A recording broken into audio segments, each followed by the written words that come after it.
And call the meeting to order. First is, are there any changes to the agenda for tonight? No, is there a motion to approve the agenda?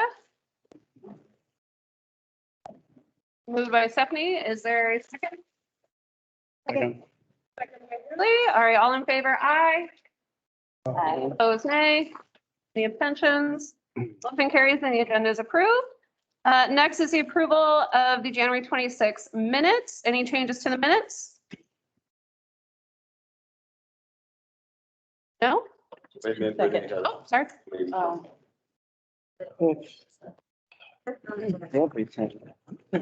Oh, perfect. Just good. This reminds me of college days.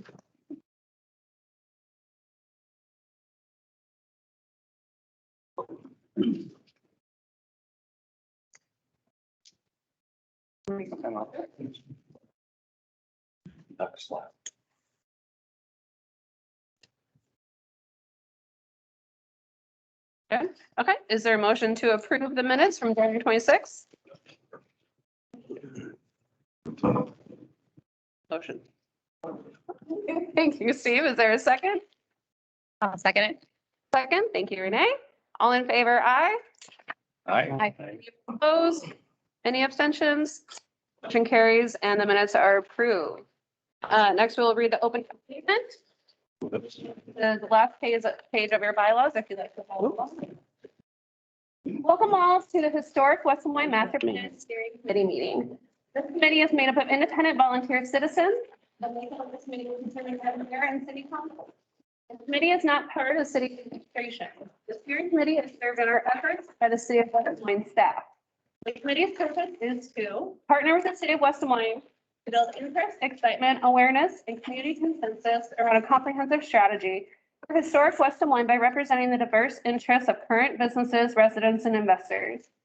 Work towards updating the master plan to address growth and redevelopment going forward into the future. Make recommendations and provide guidance to the city council on matters pertaining to the creation, revising, and implementation of historic West Des Moines master plan. It is our goal that the meeting is orderly. We encourage discussion, but recognize the fact that there will be differences of opinion. We request that everyone is shown mutual reverence and discussions are conducted in a respectful manner. To ensure the meeting does not become unnecessarily lengthy, we ask that everyone's testimony be focused on new facts or evidence not already presented. If you wish to speak, please come forward, wait to be recognized by the chair, then state your name and address for the record. Rules for public comment. When speaking, members of the public should state their name and address prior to making their comments. Each member of the public will be given 5 minutes to speak. All statements at the meeting shall be directed to the committee, and cross-conversation among those in attendance is prohibited. Questions shall be directed first to the chair, who may then ask the proper person to answer, with such answer also being directed to the committee. When the opportunity for public comment is closed, the public may only address the committee if a question is directed to them. In closing, this committee does not make final decisions. All recommendations made will be forwarded to Plan and Zoning Commission and City Council final action. Before Citizens Forum, I just had a quick note that I just want to address with everyone. Wrote down some notes here so I wouldn't forget anything. I know we have a lot to cover tonight, so please do remember the rules of public forum and keep comments to new testimony. We will try not to have as long of a meeting tonight, but I do feel it is very important to have public comment and time is given for those that wish to speak. I will again reiterate to have respect for others inside and outside of these meetings. People have different opinions and that's a good thing. Nate and I don't always agree, but I respect him and I respect his opinions. I also respect his passion. There's a lot of passion in this room here and that's good. It means people care. I think we can all agree that if people didn't care, we'd be in a worse situation. Part of the Historic Valley Foundation's mission is to preserve our history, but also to evolve. This process that we're doing here is determining how we guide that evolution without losing our history or our character that is beloved by so many. Change can be scary, but progress is impossible without change. And wouldn't we all want progress and evolution rather than stagnation? I am hopeful that we can establish guidelines that a majority of us can stand behind. You may not get everything you want, and compromises will have to be made But at the end of the day, it would be great to have an area that brings people together instead of dividing us. So with that being said, we'll move on to citizens forum. If anyone has anything that they would like to speak about that's not already on the agenda, now would be the time to speak. Otherwise, if it is regarding agenda item, we will have public comment on. I'm remote. I don't know how to chime in, but I haven't done one of these meetings before, but I'd like to if there's an opportunity. Yeah, is it, if you have any comments that aren't related to any agenda items, now would be the time to do that. Please give your name and address. Oh, yeah, this is Dan Fessler. I'm at 813 5th Street. Okay, Dan, go ahead. Sure. This where I have a few minutes. Is that, or is this like if I have like this kind of general feedback? I just saw that the meeting on a Facebook group. Oh, sure. Yeah, if it, so the agenda items tonight are going to be a discussion of the historic design guidelines, discussion of zoning, and then discussion of the balance of the design guidelines. So if it's a comment related to any of those, we can take your comments at those times. If it's not related to any of those items, now would be the time to speak. Oh, okay, yeah, it was just kind of the overarching. Well, I guess I don't know. Maybe I'll wait until that proper section if I hear the right category. Yeah, you're welcome to do that if you'd like. Okay. Okay. Yes. Jack on 212 7th Street. Hey, last week we were pretty passionate and things got a little carried away. And if I offended anybody, I apologize. But what is either the city, right, or the city council or committee? What is the vision that we're headed for? You know, we're kind of putting the cart before the horse a little bit. We're off running about, you know, what building can do this and what building can do that. But what really is our vision? You know, do we want it to be like, we want it to be the West Village? You know, parties going on and this and that or whatever. At one time was kind of like a antique, which has kind of evolved out of that a little bit, things like that. In all seriousness, Ed got up last week and got pretty passionate and carried away, and he made some good comments. You know, he said, you know, it's not about us, it's about the future. So, you know, I've got a bunch of grandkids running around and you know, part of my passion is I'd kind of like to see them be able to see the same thing I had when I was growing up, down in this area and some things like that. But I think we're still, I know the mayor said, nope, March 1st, that's it. We're done. A little bit concerned with inflation right now, running 7% of materials and things like that. You're going to be able to get that. You know, that's a concern. But just in the long run here, what is our vision for downtown? You know, are we thinking about, this is far out of the box, but are we thinking about one of these days closing off the street?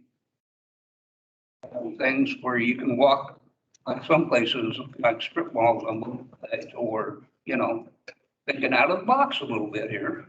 What are your plans? And for my city council people, I do feel called to having somebody from planning zoning and I can't. Anyway, down in this area. Anyway, thank you. Think about that. Thank you, Jack. Anyone want to respond or answer any of Jack's questions? Or Jack, did you want answers or just something? No, that's fine. Okay. Okay. Anyone else for citizens forum? I think hearing somebody else talk tells me that this is probably the right moment for mine. If I can go ahead real quick. Sure, absolutely. What name and address? Yeah, sorry. It's Dan Fessler in 813 5th Street. Dan? Sure.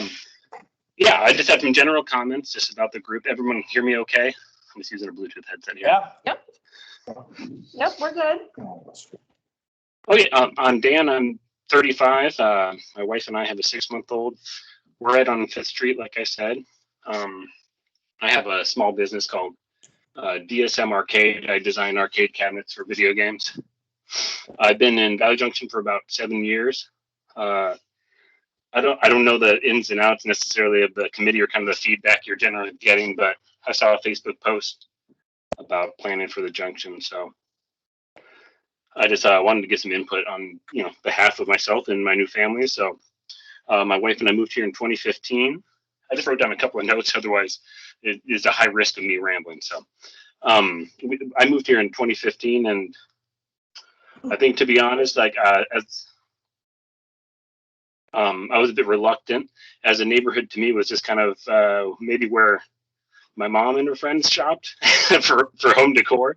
And I don't mean anything disparaging right that, but it was just not on the radar of, me as a 28-year-old at the time. And I just didn't really think there was anything here for someone like me. That's kind of all I knew about the area, but it fit our budget. We found a nice place and we moved in.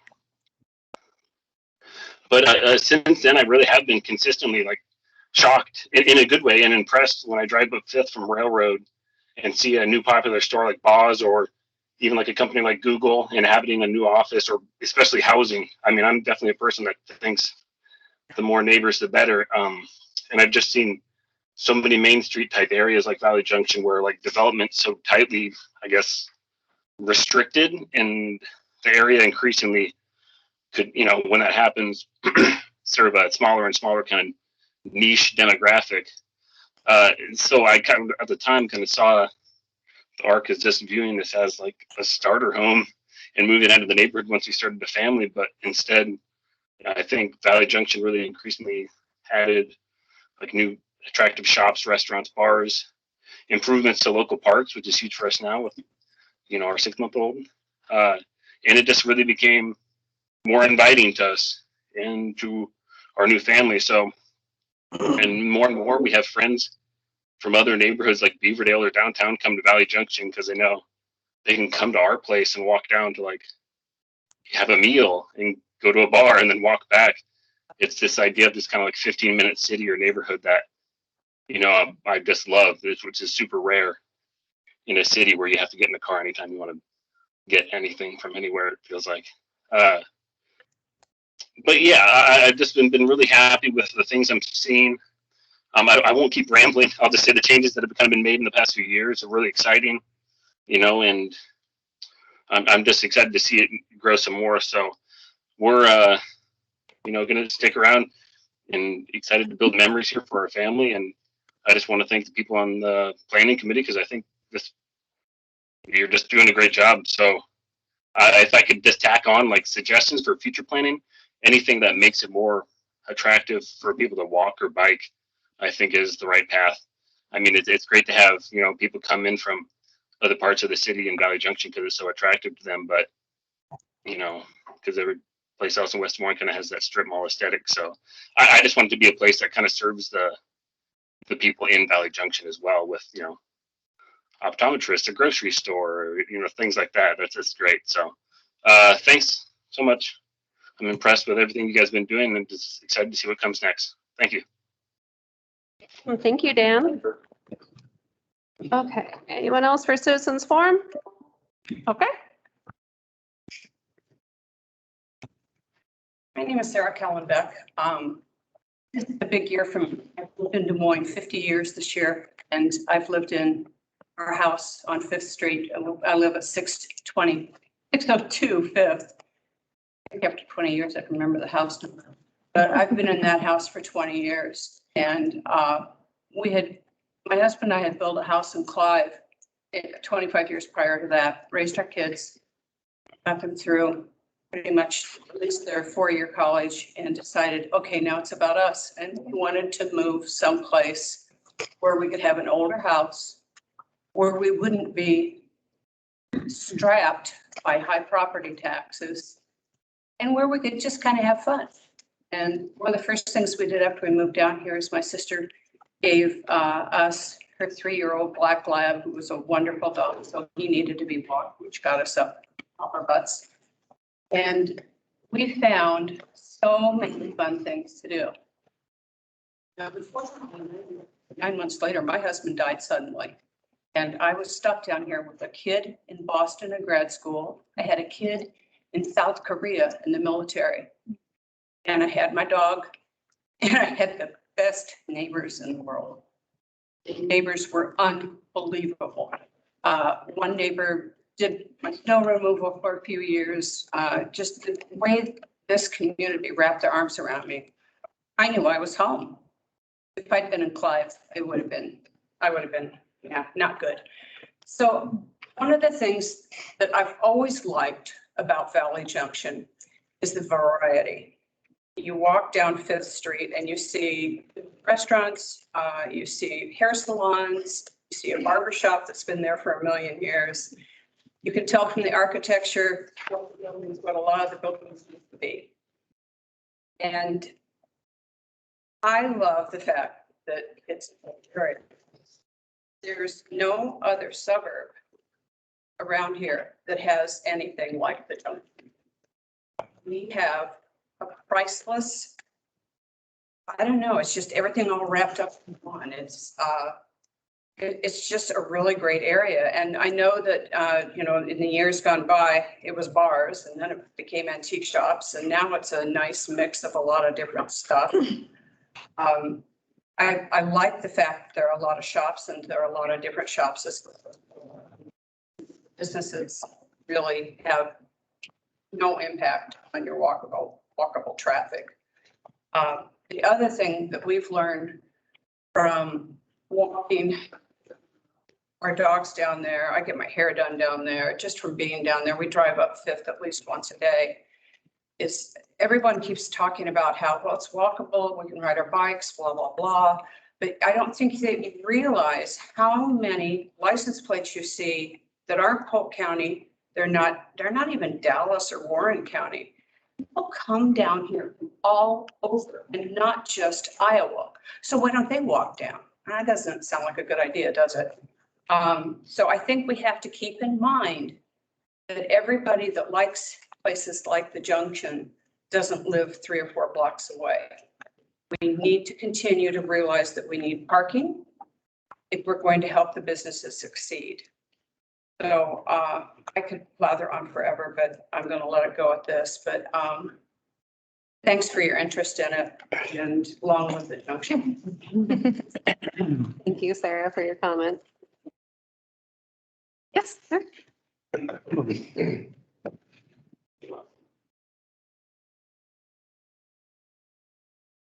Pullman Factory, I live at 1123 Locust, and I'll probably echo a little bit about what Jack said, but I just wanted to let everybody know that I am part of the over 50 crowd that has an interest in the preservation of historic. It is a selfish interest, but in addition to that, it is historic Valley Junction, and you guys are assigned the task of preserving it for future generations, which includes my children. Just want to get that point across first.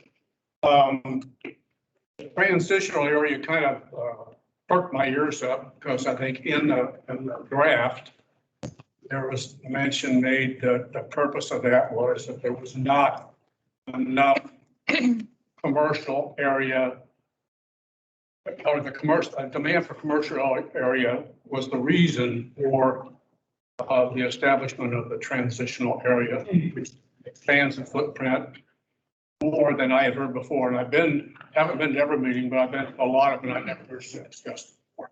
So that's kind of bothers me a little bit. And also, my understanding that this committee is going to be done with their work by March 1st. If it's not, nope. Then I want to reiterate what I said at the last meeting. The moratorium be extended at this time as the design guidelines are finalized. Thank you. Thank you. Yes, Nick. Get away without hearing it. I'd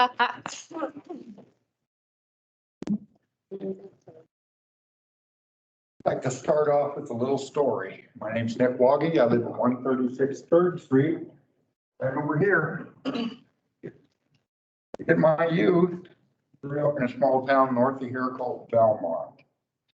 1966, we got hit with an EF5 tornado.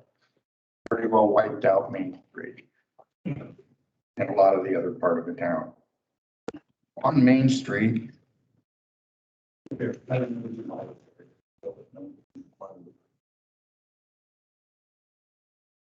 small library, beautiful inside, 12-inch high, walnut trimmed, cornice, walnut cornices. Was coming up right at the doors, big, broad trim work around the window. It took a pretty good hit in the tornado. But the city came together and they rebuilt it. When I was 5 years old, I'd walk up those steps, both sides of those steps, with the Giants flying. Mouth open, scared the heck out of me. For the years, I got to enjoy that library. There were a lot of books from there. And I walked past those lions and smiled.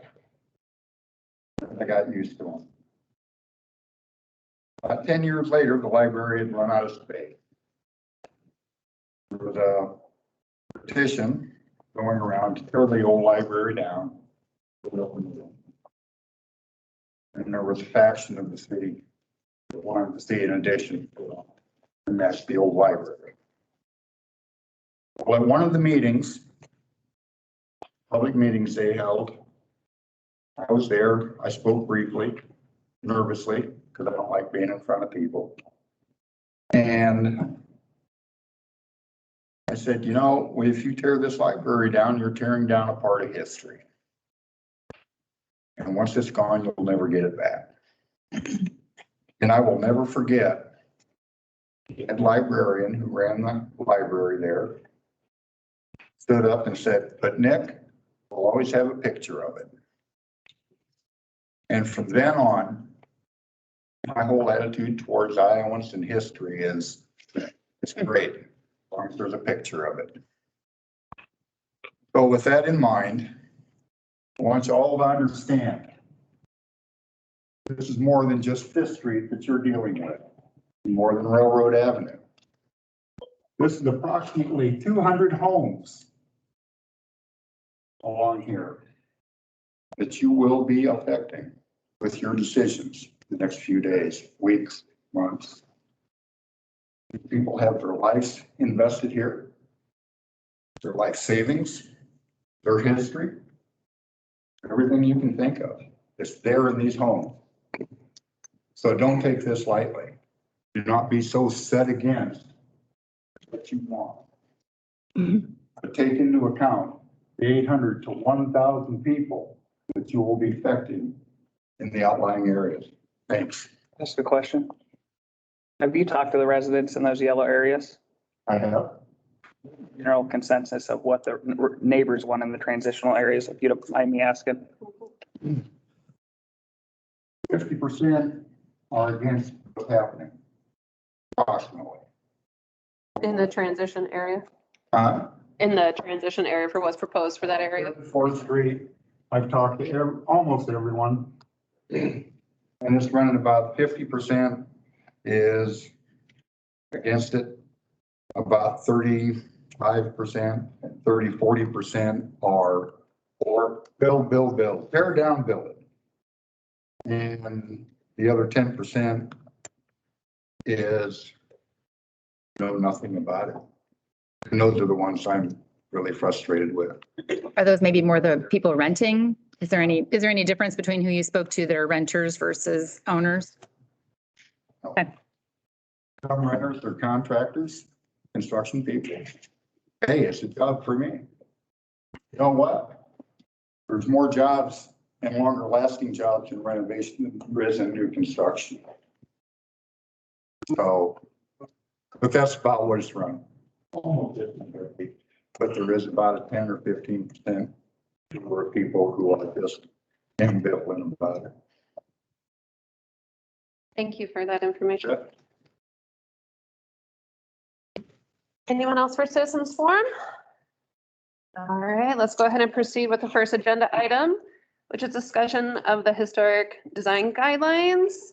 Kind of taking off where we left off. I know we're kind of focusing on a certain area tonight. Is that correct, Mike and Aaron?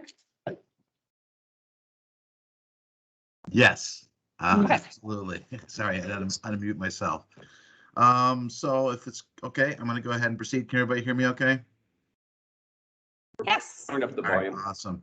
Sorry I couldn't be there tonight. As of about 2 hours ago, we had 10 inches and it's still coming down here in my part of the world. So kind of housebound today. So anyhow, glad to be here virtually, at least with you, and want to kind of talk through what we're doing. So tonight, what we want to do, one of the questions, and this was from Nate's earlier email about some of the things they're doing in Des Moines, but we wanted to talk about historic districts and compare a little bit local districts versus national districts and some of the positives of both. We want to talk about the zoning and the guidelines that we've got. We want to focus on and how those are going to relate. We're going to talk about the mixed-use district. That's essentially the historic district along Fifth and some adjacent properties. That's really our focus, is those first three things. If we get through all of that, we'd be happy to continue the conversation on the design guidelines regarding the Railroad Avenue and transitional districts, and then that we definitely want to talk about next steps. One of the earlier questions was, what's the vision? I love that question because it kind of set me up for my first slide here.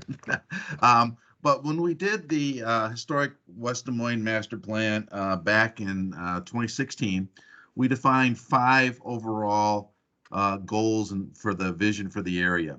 I'm just going to read them to you. It's not actually on the slide. It's an eclectic collection of unique small shops and restaurants, a special gathering place, a wonderful place to work, a great place to live, and a sustainable and healthy environment. Now, this is the larger historic West Des Moines area that we're studying that goes all the way up to Grand, includes the entire neighborhood, and obviously also includes the Valley Junction Business District. The statement that you see on the screen there is from the Historic Valley Junction Foundation. You can read it yourself, but it incorporates many of the things that I just mentioned, right? A delightful mix of old and new, bridging generations with unique businesses, an attractive and inviting setting, vibrant events, and a walkable hometown feel. And clearly, the people of the whole Des Moines region believe that because we got voted the best shopping district here. I just saw on Facebook as a post today. So congratulations for that. How about a quick round of applause for all the great businesses in this area? So clearly, that's our overall vision that we're trying to do. So the design guidelines and everything else we're doing needs to kind of reinforce that overall vision. I'm obviously biased because we developed them, but I believe that they do. But if they don't, use that as a guide and correct us and tell us where we're missing the boat as we go through these things. So in terms of historic districts, I believe Ed is on the line, and I'm going to let him kind of talk you through these elements. But obviously, we have an existing National Register historic district in this area. There's been comments brought up about the more local district that is in Des Moines, maybe several of them. So we want to talk about those things. Ed, are you there? Yeah, I'm here. Do you see me, hear me? Yes, can see you and hear you now. Go ahead, proceed. Great. Well, so there is a historic district that's listed on the National Register of Historic Places. And that has been accepted by the National Park Service, and it is official. In that report, nomination report, there are 53 properties identified as contributing, and contributing essentially means that whatever criteria is used in the nomination, I think we have up to 6 criteria elements. At least 2 of them are featured or exist within these 53 structures currently when the nomination was created and submitted to review for the SHPO, the Iowa SHPO State Preservation Office, and then finally to Denver at the National Park Service, which approved it. And here we are. We have 53 contributing structures within this district and this map. Part of that nomination, when these properties are identified, there are some incentives, and we'll go that at the end. But there are some things that trigger being on the National Register. But I'm hoping, Mike, did you got my comparison right? So I can go over. Yes. Okay, Yes, thank you. I did. I've got a slide in here that goes to that. So Perfect, thank we can you. skip to that essentially real quick if you want to. Well, yes, and if there's any questions, I think we've gone over this a number of times. Y'all are going to be historic preservation professionals soon if we continue with the Preservation 101. It's now becoming 201 or perhaps 301, and that's great because this is really important. I think I heard one of the residents speaking about how this area, and particularly the Valley Junction, how it is diverse. The architecture and the businesses are diverse. And having read a lot of the history there on Fifth Street and in the area, it's always had diverse businesses that support services that you need. And if you look at, I read the nomination of the National Register, and each building has a little paragraph and talks about what the original owner was. And there's banks and there's post offices and there's all these diverse small businesses that existed 100 years ago. And one of the not surprising, but because I've been told, but when I visited last month, it was a confirmation of, yes, there is a diverse business. There is diverse architecture from the 20s and teens and then going to the 30s and of course most recently. But and that's really special. Not many places have that. But one thing I've learned 30 years in preservation, I've learned to say the word balance. Preservation needs to be balanced with what from the past and what's the present. Otherwise, it's hard to sustain historic preservation if there's not balance. And a lot of times, I'm going to say that a lot of times 100% cannot be significant. Then there's no significance. So anyway, I will get to the landmark designation. So local landmark versus National Register. This question was brought up.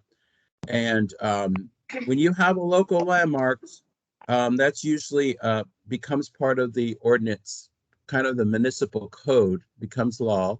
It has to be adopted. It has to be approved by the city council or whatever the body is for the municipality. It typically is tied with building permits. So there is review process. And a commission is typically formed for a local landmark, and the commission essentially works as the monitors and the police, and they sort of make the decisions on what could be designated as a local historic landmark. They also can review. Typically, again, this goes under the building permit process. They can review what they feel is inappropriate changes, and they do that to protect the historic character of these properties. Again, they could designate 1, 2, 3, 5, 7, 70. They could designate properties that can be historic properties. They could stop. Typically, they could stop issuance of building permits for unauthorized or inappropriate work on these properties. They could stop or delay an issuance of a demolition permit for landmark properties. And they also can approve local grants rebates, tax incentives for owners who comply with the rules and regulations, and also following the Secretary of Interior standards for rehab of historic properties, which we refer to as the standards. Now let's pull out. The National Register of Historic Places is it's a federal program. It's a national program that is used to designate properties that deem significant and typically have a national significance to it. It's tied. Although I see a lot of properties that have very important local significance, and they're typically tied, where regulation comes in, they're typically tied to public buildings or properties that are funded by federal money. So let's say a post office that the federal government owns the post office. Well, if there was any work to that, that would have to be reviewed, typically by the SHPO, and then National Park Service, because there's federal dollars going to that renovation of a post office, if that makes sense. However, and then there's also a process called the Section 106 review that would determine if any of the work is going to have an adverse effect to the existing structure. But I have to say that the National Register properties, I'll list some of the things that they have and do not have authority over. So if you're on the National Register, there is no local control over these properties.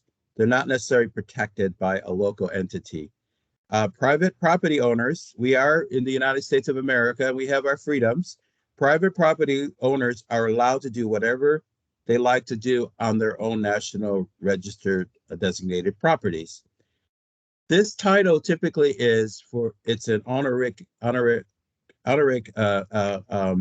title. It's an honor to be on it, basically. It offers no protection for inappropriate changes or alterations to the building. It offers no protection to demolition. And this is, again, not using any federal money, or is not a public building or property. National Register listed properties are eligible for financial incentives for the preservation work that they do on their buildings. And this, I listed this in some part of, it's another part of here, and those incentives could include federal tax credits, freeze, state tax, and county, which you all have. You have a federal and state and county. So that's typically the only time a property that's listed on the National Register that will have to follow these regulations, because you're getting a reward, like a tax exemption or tax credit from the federal, state, or the county. So it's a payback. So the county, they want you to do the work that follows the standards and whatever regulations, but you'll get rewarded at the end with some incentives to follow those. But that's about it. So the National Register, bottom line is, there's not much protection for private. There's not much protection for private properties, which that's what you have now. It's a lot of information. I'm sorry, but that's how it works. So real quick, this is kind of a quick summary of the Des Moines ordinance that was sent around by Nate. As Ed mentioned, it's adopted as a part of the municipal code. To create it, you had to get signatures of 51% of the privately owned parcels in the area. There's a public hearing, council's got to approve it, all those kind of things. So it's a locally formal process. They did create a historic preservation commission. In their case, they have 8 members, a minimum of 2 residents, and a minimum of 4 people with professional qualifications. So architects, landscape architects, historians, real estate people, that kind of thing. And then the commission would review any kind of project that would be proposed, either for demolition or remodel, revision to the facade or the exterior of the building for a certificate of appropriateness. I can explain a lot more about what that is. you know, and there's provisions in there about, you know, if you want to remove a building, you have to explore moving the building first. And there's also provisions to designate local landmarks. And again, I can explain a lot more about that if you want to, but there is clear differences between what you have now in a local district. And, you know, I think the group ought to think about, you know, if you want to pursue the local district at some point in the future. I don't think there's any immediate reason to do it, but I think it is something that be considered. But it will take a lot of outreach. I mean, Ed, you've probably been through adopting these things and creating the local ordinances. When I've not really been directly involved, but I've seen a couple of them created.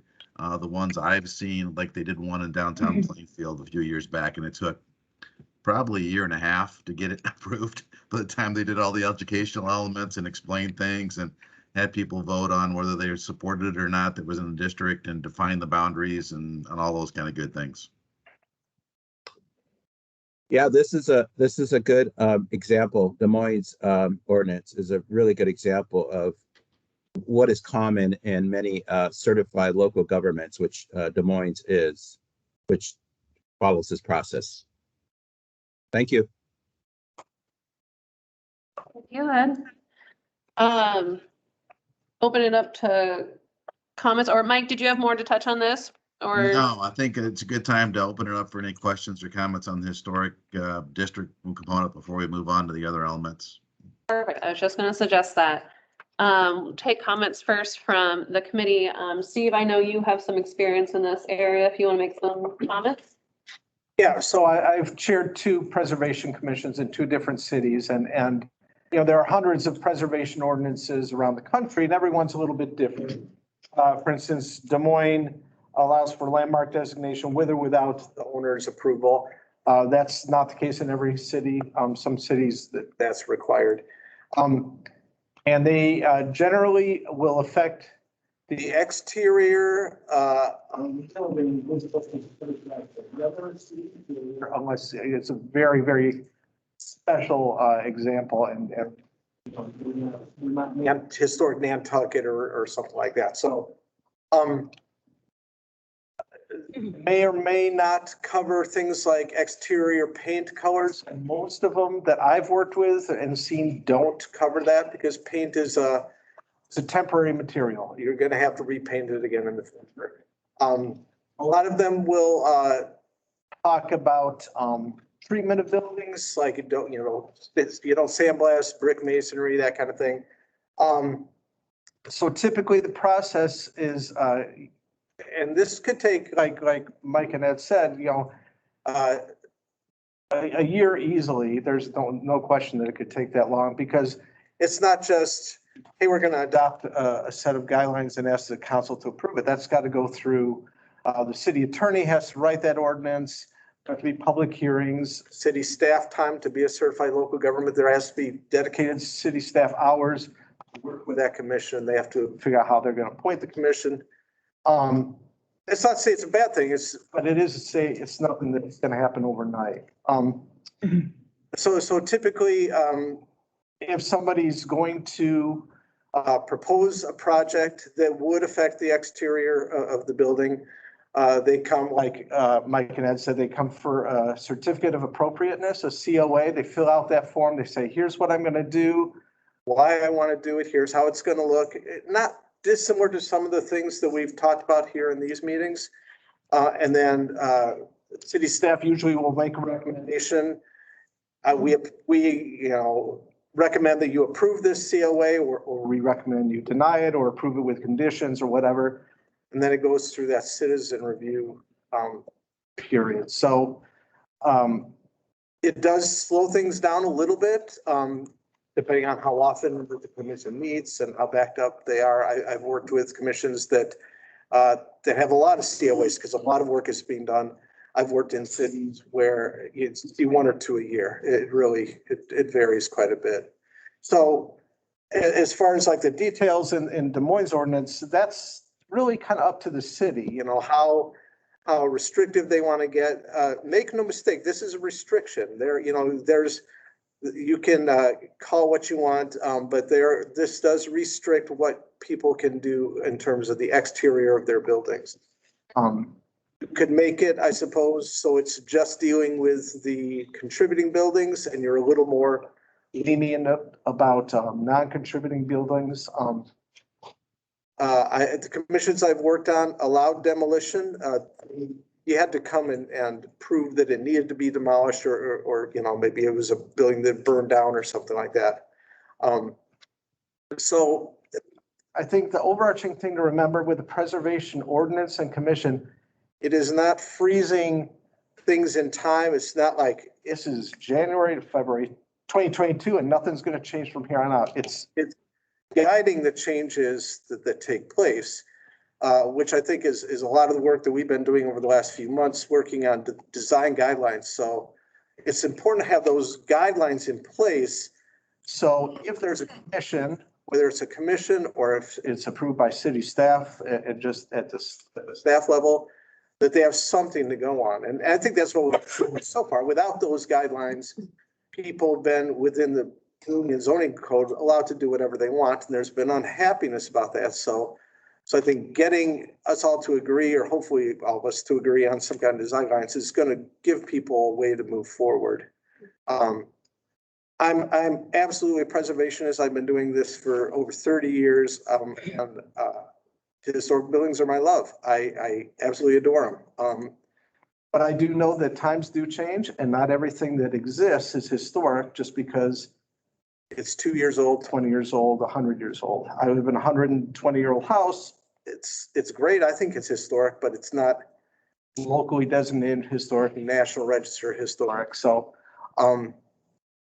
I really see this process as a way for disparate stakeholders to come together and agree on what we want changes to look like and how we're going to guide those in the future. But I don't see anything here that says we're not going to change anything ever again. It's just, that's not the point of it.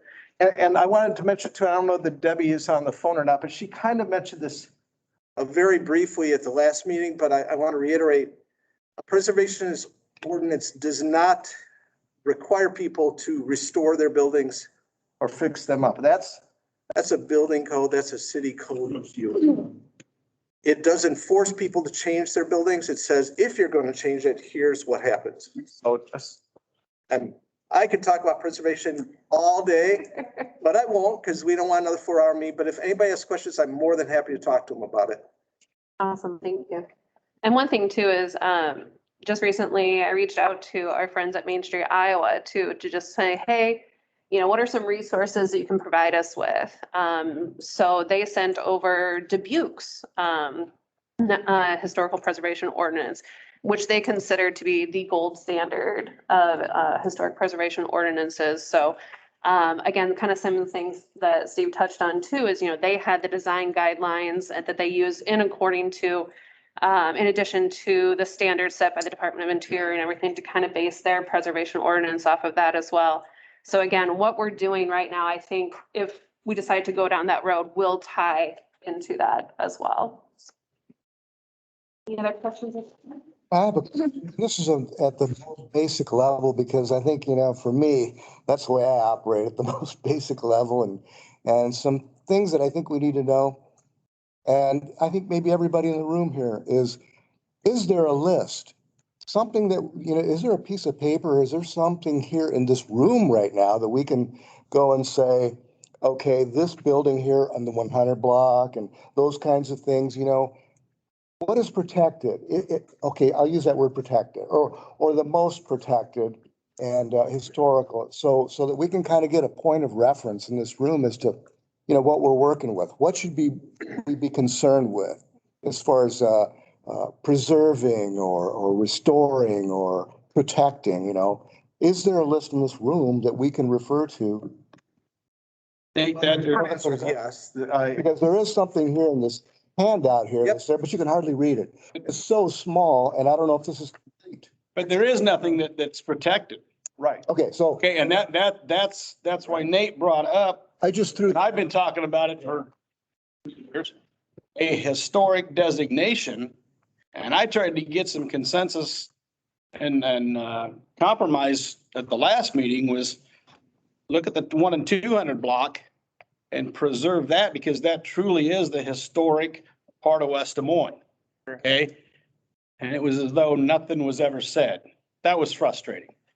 But nothing's protected because when you put it on the National Registry, and like Ed said, it's bragging rights. Okay, somebody else comes in and bulldozes it and it's gone. So to Nick's point, hope you had a picture of it because nobody's going to know what the hell it looked like. Okay, and to me, that's why you need a historic preservation district, and it's not just on the ones that qualify. And I think Steve and I disagree on this, that it's not just the stuff that's on the National Registry of Historic Places. Okay, and I'll use the building. I don't know the address, but it's where Big Acai is. It was the original liquor store for West Des Moines. You remember it? Yeah. Okay? Yeah. Been in there. How many other people in this room know that was the original liquor store? Okay? So We had to take a card in and sign exactly. off on it each time. Exactly. I still got my grandfather's liquor card too, by the way. But, my point being is it a historic building by design? No. But it's history of West Des Moines. And that's what we all need to be looking at is what were those buildings in the 1 and 200 block and some of them beyond, because I'm not sure if you know where Renee Henningmeyer lives. She lives in the original telephone exchange building, West Des Moines. Now, if that's not historic, yes, you're, so. And it's not even come up, so it does make you want to know how that research happened. Right, and so it's not just the business district on Fifth Street, but we've got a lot of historic buildings like Renee's that need to be protected. And to me, that's why we need this preservation district and start identifying some of these things. I agree. But on Fifth Street, really, it is like the 1 and 200 block. The rest of them, I think, were all pretty much houses that have been converted over or whatever it might be. But Yeah, and the reason I brought that up is because, we're digesting so much information, these big books, all the handouts, all of the things, that we've been talking about the last few months, and some things I think are probably not so complicated and just real simple, if they're out in front of us so that we could, act correctly and so. Hey, Vince, can I interject quickly? Sure, Ed. Yes. I have to say that it's very common that if you do a local landmark designation program, that you're going to have more local landmarks than you find on the National Register. So you're right. You're going to find a house that could be a local landmark easily outside of all these districts. And I also have to remind everyone that there are probably more properties that are eligible to be on the National Register, but it costs money to, the districts are usually limited because there's only so much money you could buy for a district. And so you got to do the boundaries and how much can we spend? How much hours is it going to take to do 53 structures around this district? But I totally agree that y'all probably have way more, maybe double or more significant buildings that can easily be eligible to be a local landmark. And that's where you all have to start thinking about, well, what do we want to do this? And Vince, you brought up a good point. There are other structures here that really have significance to the West Des Moines, and maybe outside of where we're even talking when we talk about in the future. But it's very common to have many more local landmarks than are listed on the National Register. Very common. And then we have Debbie. She has her. Julie, you had your hand up too. Did you have comment? Well, I just wanted to maybe clarify once and for all what this map is. And are we supposed to be using this? Is this part of our guidelines? Map delineate the area that is contributing? Does it once and for all outline the contributing buildings that need to be? That's the historic business district Yeah. boundary. Well, to be fair to Mike, she's talking about, was it page 3? The page right after number 1, historic district, where we have the survey map that was completed.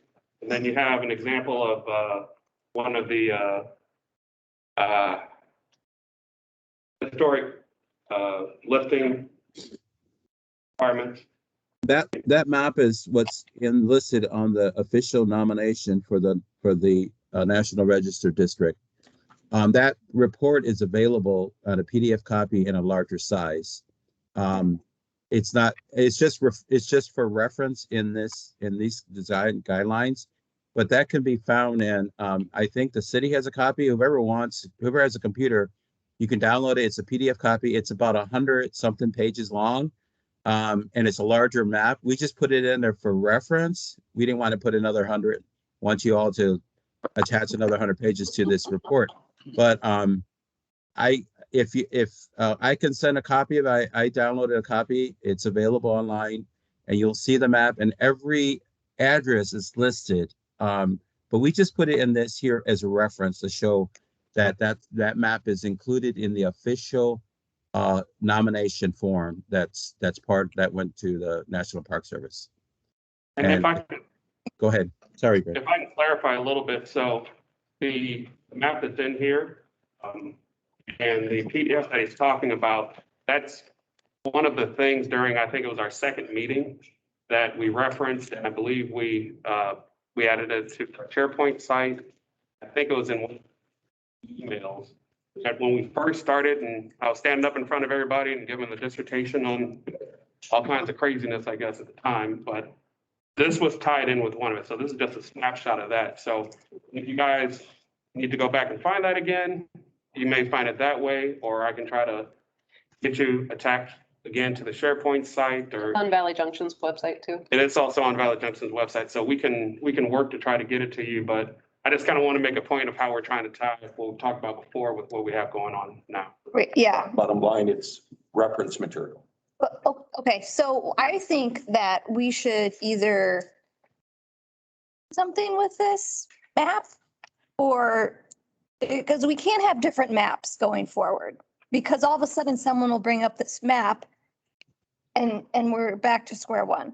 So we either, this is to Kevin's point and to Vince's point, either this map is used to identify the buildings that people are wanting to protect, and we talk about what that means, or we're gonna be very confused going forward, I think. And I think the idea was, like that boundary kind of shows what was studied for the nomination. And so on here are basically, there are some non-contributing buildings on here, but also defines which buildings are contributing. Yeah. And from what I understand, the process of coming to design guidelines will then be imposed not only on these buildings, but on the red area too, that was voted on. And so, But I think people have different concerns, at least I do, for contributing buildings and non-contributing buildings. And so how do we address I agree with Nick, like if there's a contributing building, I really don't want to see it torn down. Right. And I think that's a fear people have that I would like the guidelines to address going forward, is if it's one of these buildings, then what can happen to that building, a contributing? Right. And I think that's what brought up the whole conversation of having the ordinance as well, the preservation ordinance is now obviously, depending on what the ordinance says, there still may be a potential for demolition, but it makes it that much harder. Right. And I think, those buildings. and that's what I feel like we could all get support behind, is if it burned down or something structurally, no one took care of it for 100 years, then, at the last resort is demolition, and it's very difficult to get there. And even in Dubuque's ordinance too, is if you can prove economic, that it's not viable to rehab it economically, then there are measures that you can take, but it has to be like exactly last resort, and you would have to, you would never make your return on it or anything like that. So, but yeah, no, absolutely. I think we definitely need to address how we can, protect those buildings as well. I guess piggybacking off you, back in like April, May, when we were going to city council and kind of getting this thing started, part of that is we wanted to inventory what these buildings really were. Because like he was saying, there's other buildings that kind of have some importance to city features, like the first newspaper building was down there and stuff like that. Yeah, that's just a block building, but it still had some importance to a city level. So I think if we go through this process, we need to kind of look and see what these other buildings are and how they stand up and really evaluate it too. And Debbie still has her hand up. Okay. Clyde, do you want to speak now or can I get Debbie or? Oh, go ahead and take Deb. Okay. You've been waiting. Debbie? Hi there. Thanks very much. Kevin, I think had some really there's so much that's been discussed. I think Kevin helped differentiate the 100 and 200 block as the core of the original West Des Moines. I think that point is important. I think what Vince said about the plethora of information, there is so much out there that we can look at that helps us understand not just what the Secretary of the Interior, which was the act was passed 56 years ago, has developed and is the standard. Also what other cities are doing. And I know when I was the board president, one of the cities that was held up was Cedar Falls as kind of the gold standard. And that's worthy of looking at. Stephanie Meeks, who is the director of the National Historic Trust, also said something that I think is very relevant. And we're not talking about freezing everything at a certain point in time. We're talking also about the future. People that want to preserve and protect and defend are talking about the future for their children, for people who are able to know what our story is. Telling our story for the future is at the heart of national movements in preservation and protection. And one of the continuing themes that I have seen in the various different sources has been when you have something that is, whether it's designated or not, a key element to the story of a community, your last resort is to tear it down unless, as Meredith said, it is economically unfeasible to do so. You want to repair, you want to restore, you want to renovate, you want to do those things first, because once it's gone, like Nick said, it's gone forever. And what is highly recommended is if it must be torn down, it needs to still live in harmony with its surrounding buildings. And so those would be the points that I would make at this time. And thank you for your time. Perfect. Thank you, Debbie. All right. Any other comments on this or can we move on? Yes, Clyde. One thing, if I could, I guess, to the points that have been made, you know, I would certainly agree that there are other structures out there that contribute to the history of the city beyond what's within the boundaries of the federally designated area. And that speaks to the fact that, you know, we don't have a good survey of what is out there beyond the district. And that would be something that, you know, the city would need to, you know, set aside the money and, you know, commission somebody to go do. And, you know, certainly I think it's something that probably does need to be done. You know, so that certainly can be a recommendation coming from this group that, hey, we need to take a look at what all other structures are within this area besides just what's within the historic district. Does that sound like something that people are interested in doing? Absolutely. Yeah. Is there, oh, yes. Jack on 212 7th Street. What you were talking about there, I thought a portion of what Steve's area was doing was capturing a lot of this history down there on Fifth Street. And eventually, you know, getting it on the buildings as what it was or some things like that. Now, I might be totally wrong. But, you know, you get people coming in from different places. They hear about Valley Junction and all the neat little shops and everything that's going on. you know, why not be proud of it? And the fact that, you know, how many people sitting here knows where the first post office was? Come on, some of you guys my age ought to know that. You know, some things like that. Where was First Bank? Obviously, Second or First National, you know where it's at. Some things like that. Where's the original But West Bank? that's part of the reason I was saying earlier, what's our vision? Is it something we want to be proud of? Tell a story of what Valley Junction was? I mean, after all, you know, we took the train station, moved it from the south side of railroad over on the other side. That's part of history right there. You know, a lot of the houses, it's 2-story, put up a lot of railroaders in the areas, some things like that. So, you know, it's good to have some new stuff coming in, but you know, when you're talking about the buildings itself, how do you classify it? Okay. The block building down there in the 100 block it's 70 years old, 60 years old. I don't know. You know, are we classify 100 years old, something that's keepable? You know, I'm just throwing things here at you, but there's a lot of history down there. You know, how many sitting here knew what 100 block of Fifth Street was back in the 40s and 50s? Not a chance. We don't want to go back there. But that's some things to think about. Evidence wasn't much better. Horrible. You know, but some plaques, some things like that. You know, we got, you know, your building, Steve. We need something on there that really lets people know what that was. And you go along and talking about the liquor store, Packy's liquor store, where some of the issues there. Always a little bit.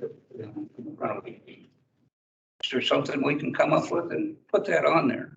You know, let's not throw it all away, but let's be smart in what we're doing. Thank you. And Meredith, Jack. I'm sorry. Yes, yes. Renee? Yeah, I remember several meetings ago, it's probably been 3 or so, there was some pictures of other places that are kind of like Valley Junction, and they had beautiful placards, big round placards that had history and whatever, and we talked about liking a lot of that. People walking down the street, they could stop and read things. I'm hoping that that's something that we haven't abandoned. No, it's definitely gonna be a part of the plan. Okay. I was say, yeah, it wasn't. Beautiful kinds of markings that can be displayed throughout. Yeah.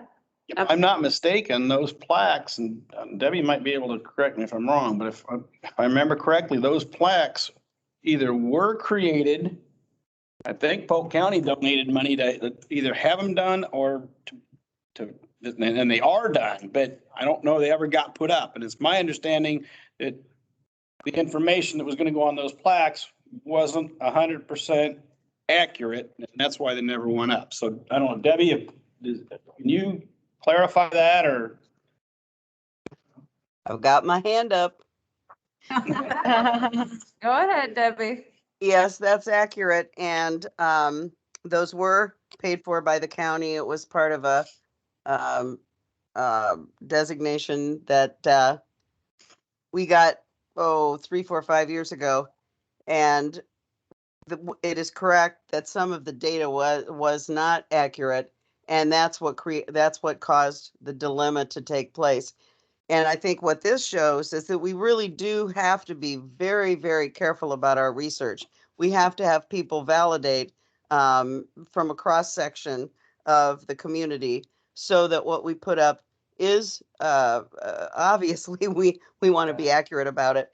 And some of the other ideas that we have talked about throughout the last several years include clickable links, so that not only would we have a designation that would be simple and consistent with our streetscape, but that we would be able to have people, there are cities around the country that have clickable links that you can scan, and you can have video commentation, commentary, photos, all sorts of things that will allow people to discover, to the extent that they're interested, not just a couple of sentences, but real genuine information about the stories of these individual buildings. And when I was looking at, when the architect and I were looking at the lyric, one of the things that I said, a pivotal learning point for me, which I'll share briefly, was there was all this soot from the fire escape on the side of the lyric. And I said, are we going to be able to get that off? He said, yeah, if you want to. I said, what do you mean if I want to? He said, well, you know, the building has had a life. And for an architect to say that to me, and there was kind of a deja vu about that too, because I was looking at the fire escape, and this was about about 3 or 4 years later, and I said, I don't know, that fire escape. Maybe we should remove it. And someone who has lived and shared many, many years in Valley Junction looked at me and said, no. And I said, what do you mean? That is historic. Do not take it off the building. And I was reminded again of the importance of the story. So yes, the story needs to be documented very carefully, very thoroughly, and shared with other people so that they can add their memories, their stories that can then be validated for this biography of who we are, who we've been, and who we will develop to be. Yes, absolutely. And not to spend too much more time on the plaque then, because that is one aspect of it. And I know we want to keep things going. But yes, storytelling, I think, is essential to this progress of what we're doing, and for our future as well, and be able to share that as well. So I love the ideas of either plaques or QR codes where people can learn more, and kind of like a traveling tour guide of this district stuff. First of all, I can't imagine how you guys can agree on what should be on the plaques. I mean, that is shocking to me. But I think we should make a recommendation as the guidelines committee to the city that there needs to be a historian who documents that, because that's really beyond the scope of what we do and beyond the expertise of what we do, even though that history is relevant to what we're doing here, that they find a professional to actually work through. The Historical Society has a lot of references to, correct? There is an architectural survey of the area from 1998. That includes many residential buildings, including the telephone exchange building. Work has been done. Okay. Where is that at? Where is that at? That's the 100-page document that we just talked about. On the Valley Junction website. Yep, it's on our SharePoint as well. So. Okay. So is this part of that too? Okay, so maybe, again, going back to this is maybe including those. Which is also on. Starting point. It goes into houses, it goes past just Fifth Street. So it did study some of the other stuff. So some of this work has been done. Okay. You don't need to completely reinvent the wheel.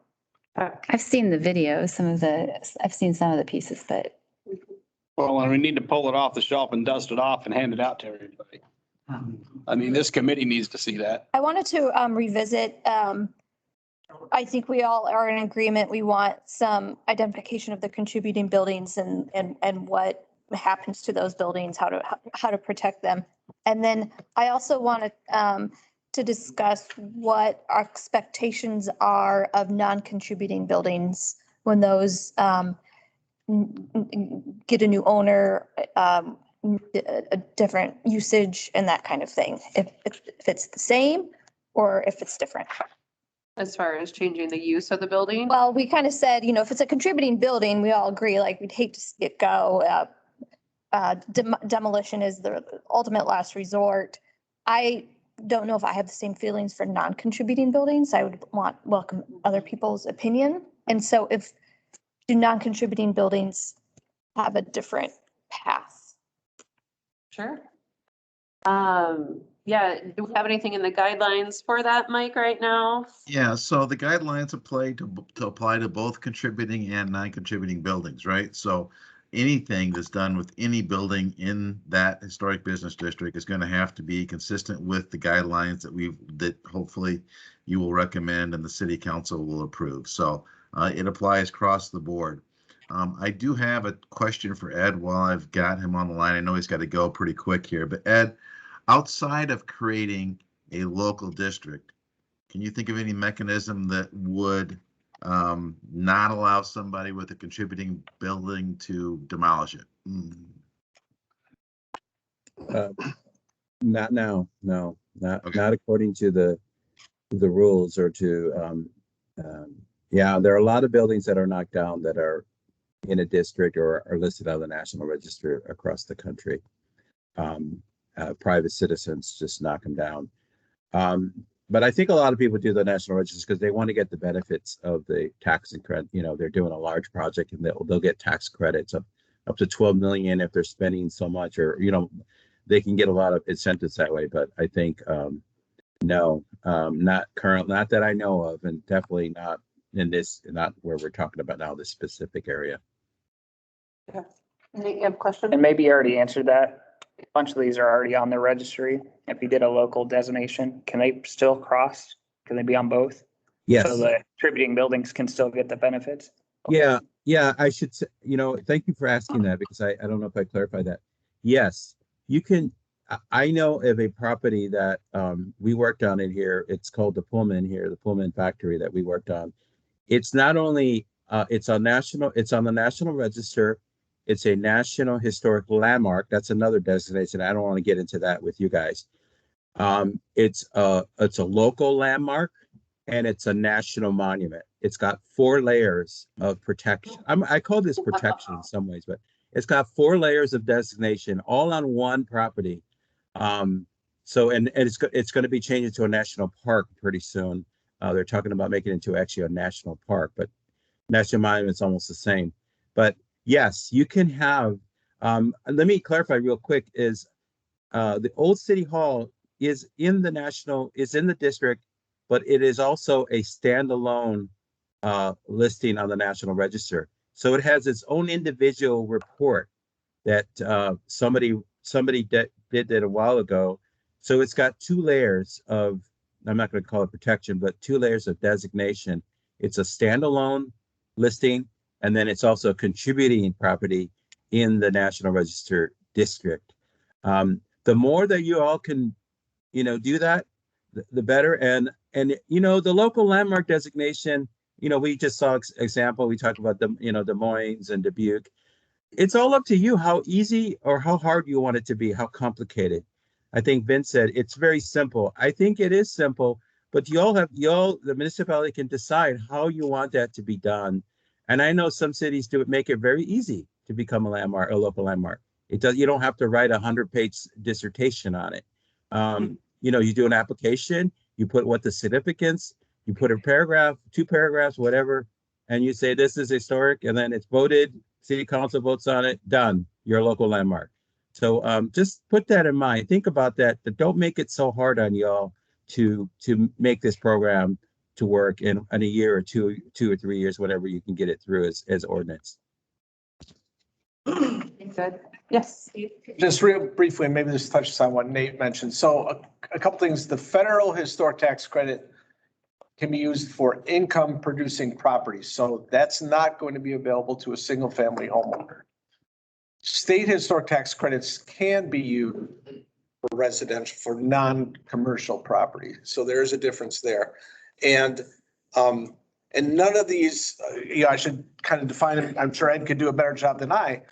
So this doesn't just throw money at people. This is, if you do a project, you are eligible for these tax credits if you follow the Secretary's standards, do what the State Historic Preservation Office tells you to do. So it's not like there's free money out there. Just anybody, if you happen to be lucky enough to own a historic building, you just get dollars. It's only if you're going to do a project. Sure. And you have to go through a pretty lengthy process to apply for those. And local designation does not give you, if it's locally designated but not deemed National Register eligible, it's not going to be eligible for either of those programs. Doesn't mean local designation isn't good. It means that financial incentive isn't there. And you also have a county, which actually will probably help most in your town, the county tax freeze, because I've already heard people talking about their taxes going up. I think the county came up with a really good idea for smaller businesses or property owners, and they could take advantage of a tax freeze so they can save some money on their taxes. So. All right, thank you. So I think it was kind of a good discussion that we had regarding this. Now, Christine, you mentioned that there is a document that does kind of explore outside of the boundary. Do we want the opportunity to maybe review that first before we ask the city to do a whole nother one, or do we want to make a recommendation?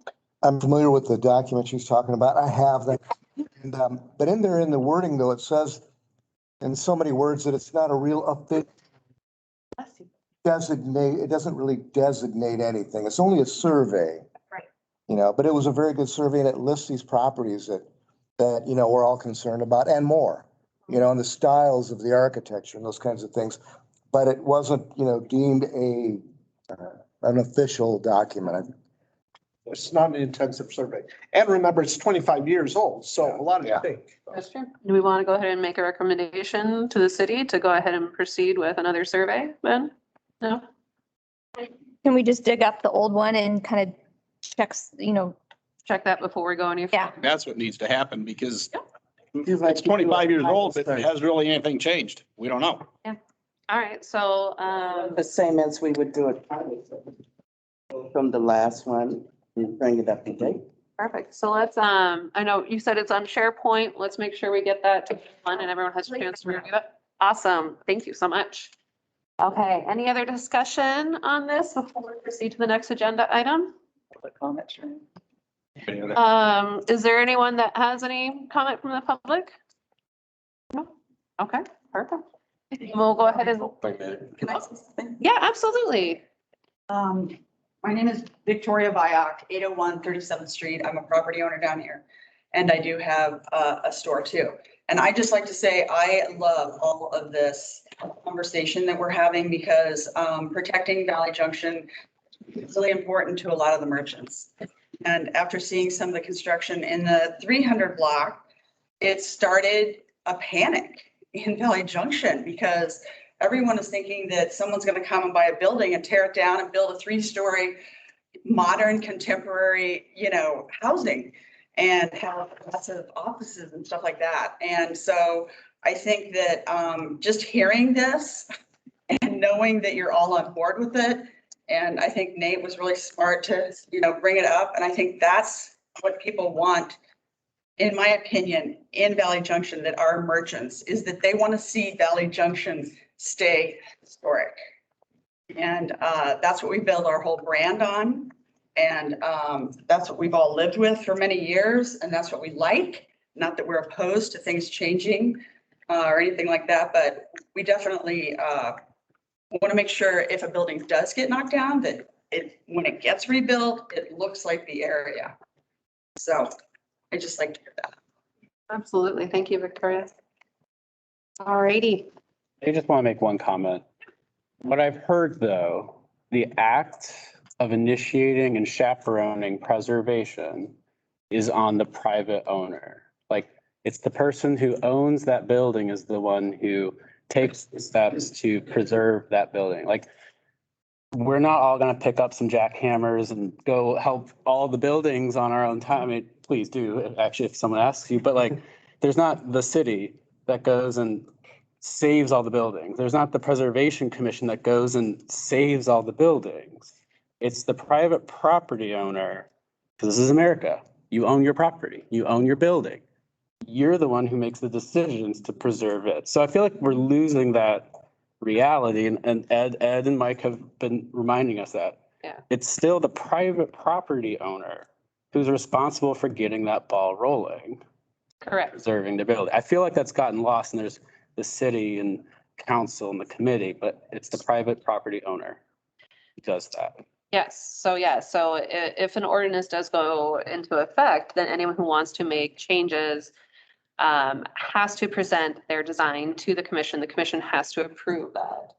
And I'm sorry, I didn't, before I lose the thought train, we also keep kind of saying, I kind of keep hearing the sentiment that, you know, people are going to buy buildings and tear them down for Jimmy John's and whatever. Like one, I do not want to see that. I definitely don't. I love the 100 and 200 block. It's why I'm here. I really think it's beautiful. I think I want those facades to stay intact. We're all here. But, you know, I just don't want to make sure that we stay rational with the fact that like people have made decisions to buy or keep or maintain the property. And I know it's a hard one to reconcile with, but people do get control over their private property. So it's just, yeah, I know. But if it's my understanding, if you have that preservation committee, no matter when the private owner decides to make a change, no change will be made. It'll stay the same. No, you can make changes. It's Without going before the preservation committee? If there's a preservation committee, they allow changes, but they say, here's what you. Well, that's what I'm saying. Any changes, and correct me if I'm wrong, any changes that are to be made then would have to go before the preservation committee.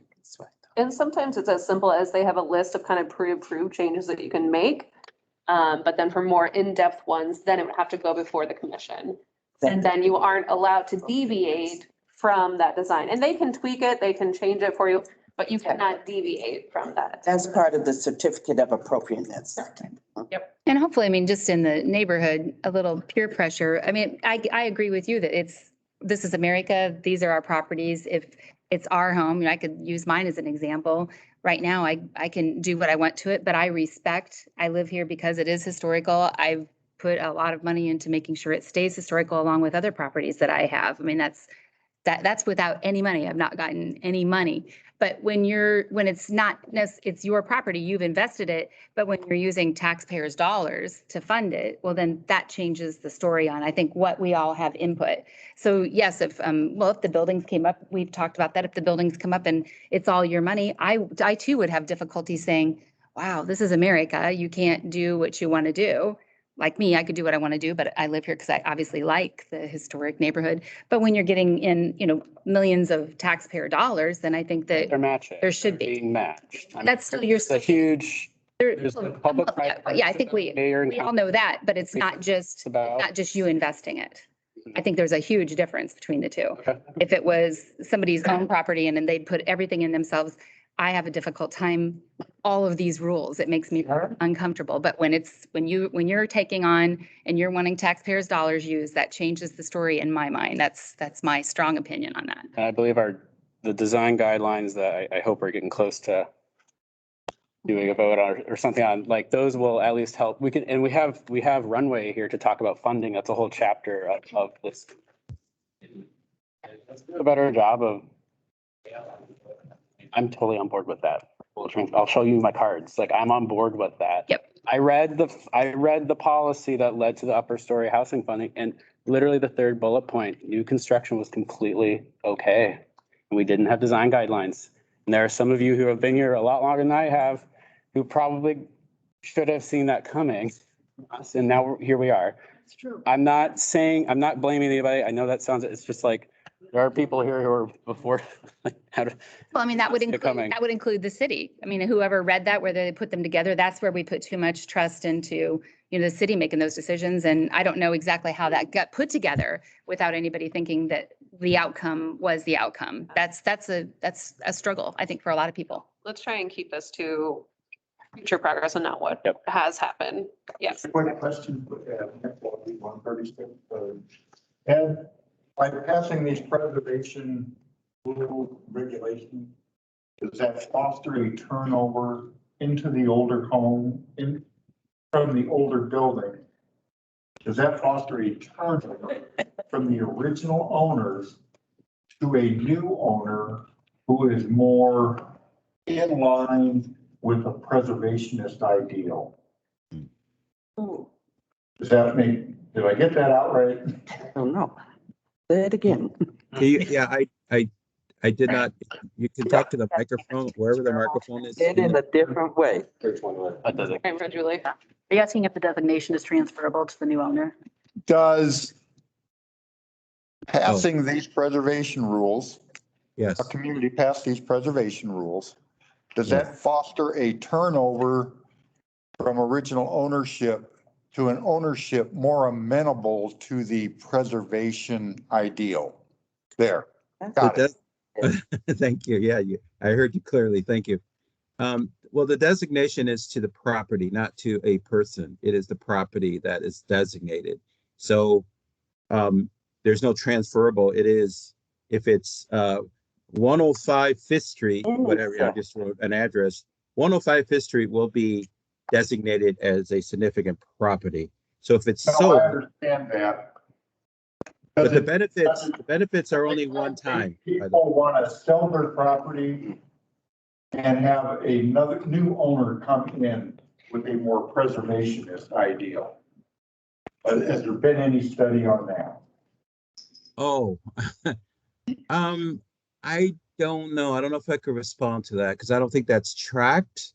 However, I would say that in my experience, if it's a historic structure and there's a new owner, typically they buy it because they love that it's a historic structure. They buy it because it is what it is. And I have to say, I'll repeat, this is owner driven. All you owners that own these properties, it's up to you to be the steward, to be the caretaker of these properties. And it's your decision to follow that.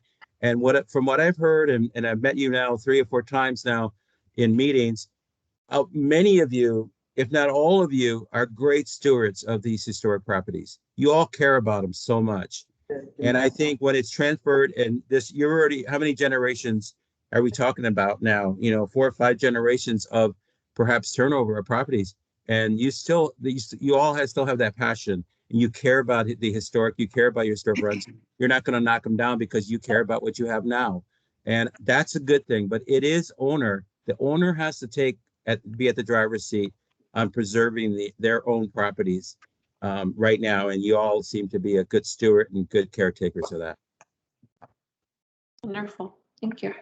And just to let you know, I went ahead and emailed the 140-page study to everyone, so your phone's probably buzzed. All right. So Thank you. you can take a look at that again, so it's at your fingertips now. And Is that the survey that we were talking and the about? whole survey so it's not just that map, and consequently that map is used for every property, just showing what.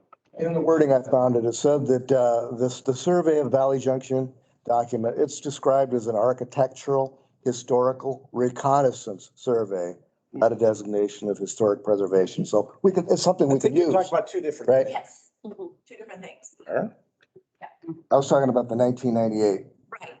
And what Brad emailed out was the nomination form. Sorry. Correct, yeah. 2 different things. But I think we can definitely email that everyone out. All right, Lane, and then we'll. And I'll be quick here. Lane Horman, 606th Street. You guys have heard from me a lot. I just want to kind of reiterate and kind of speak to what everyone's saying here. Historical preservation, it is on you as a business owner. I can't bang down your door and force you to accept tax money to preserve your property. So I also want to point out that it may be a very slippery slope if we start telling people that if you take this money, we're going to tell you how to steal your shit. So I think it would be best not to muddy the waters with tax talk and things like that. So I just wanted to point that out. Thank you, Lane. Yes. So what's the next step forward with looking at all this? Well, you wanted it to be a discussion point. Yeah. And so we had the discussion, but I think the best bet for right now is to maybe continue these discussions, proceed with our design guidelines, because that is what we are tasked here to do. Because any of our design guidelines will most likely be incorporated into the preservation ordinance if the one is accepted and approved. So we're gonna put it on the next meeting agenda to discuss this again? When are we bringing it back up so it don't get tabled? I mean, Steve, how long would it take to form a historic preservation commission and a reason, like You'd be rushing it to do it in 6 months. rushing? I mean, like, what would a good, And I tried to get a hold of this certified local government person at the state preservation office, didn't hear back from her, but I talked to a few of my friends who are also Main Street directors and have master's in preservation, which I do not. And they said, yeah, a year would be typical. 6 months would be amazingly quick. So, kind of to what Ed said, you can make it this as simple or as hard as you want, but because something exists, I mean, officially yesterday is historic, right? And we kind of went through this with the building on Railroad Place. We talked a lot about, well, it looks like a depot, we should treat it like a depot or historic building, but it's not. It's from 1994, whatever. So just because something existed in the past, we need to decide what is that cutoff? Is everything that existed last year historic? I mean, where do you cut that off? And I think I don't know if there's anybody in this room or anybody who's been involved in these discussions who says, I want to tear down contributing buildings. I think we're all for saving those and seeing them restored, and God knows some of them need it. The question I think that we keep wrestling with is, what about the non-contributing buildings? What about the ones that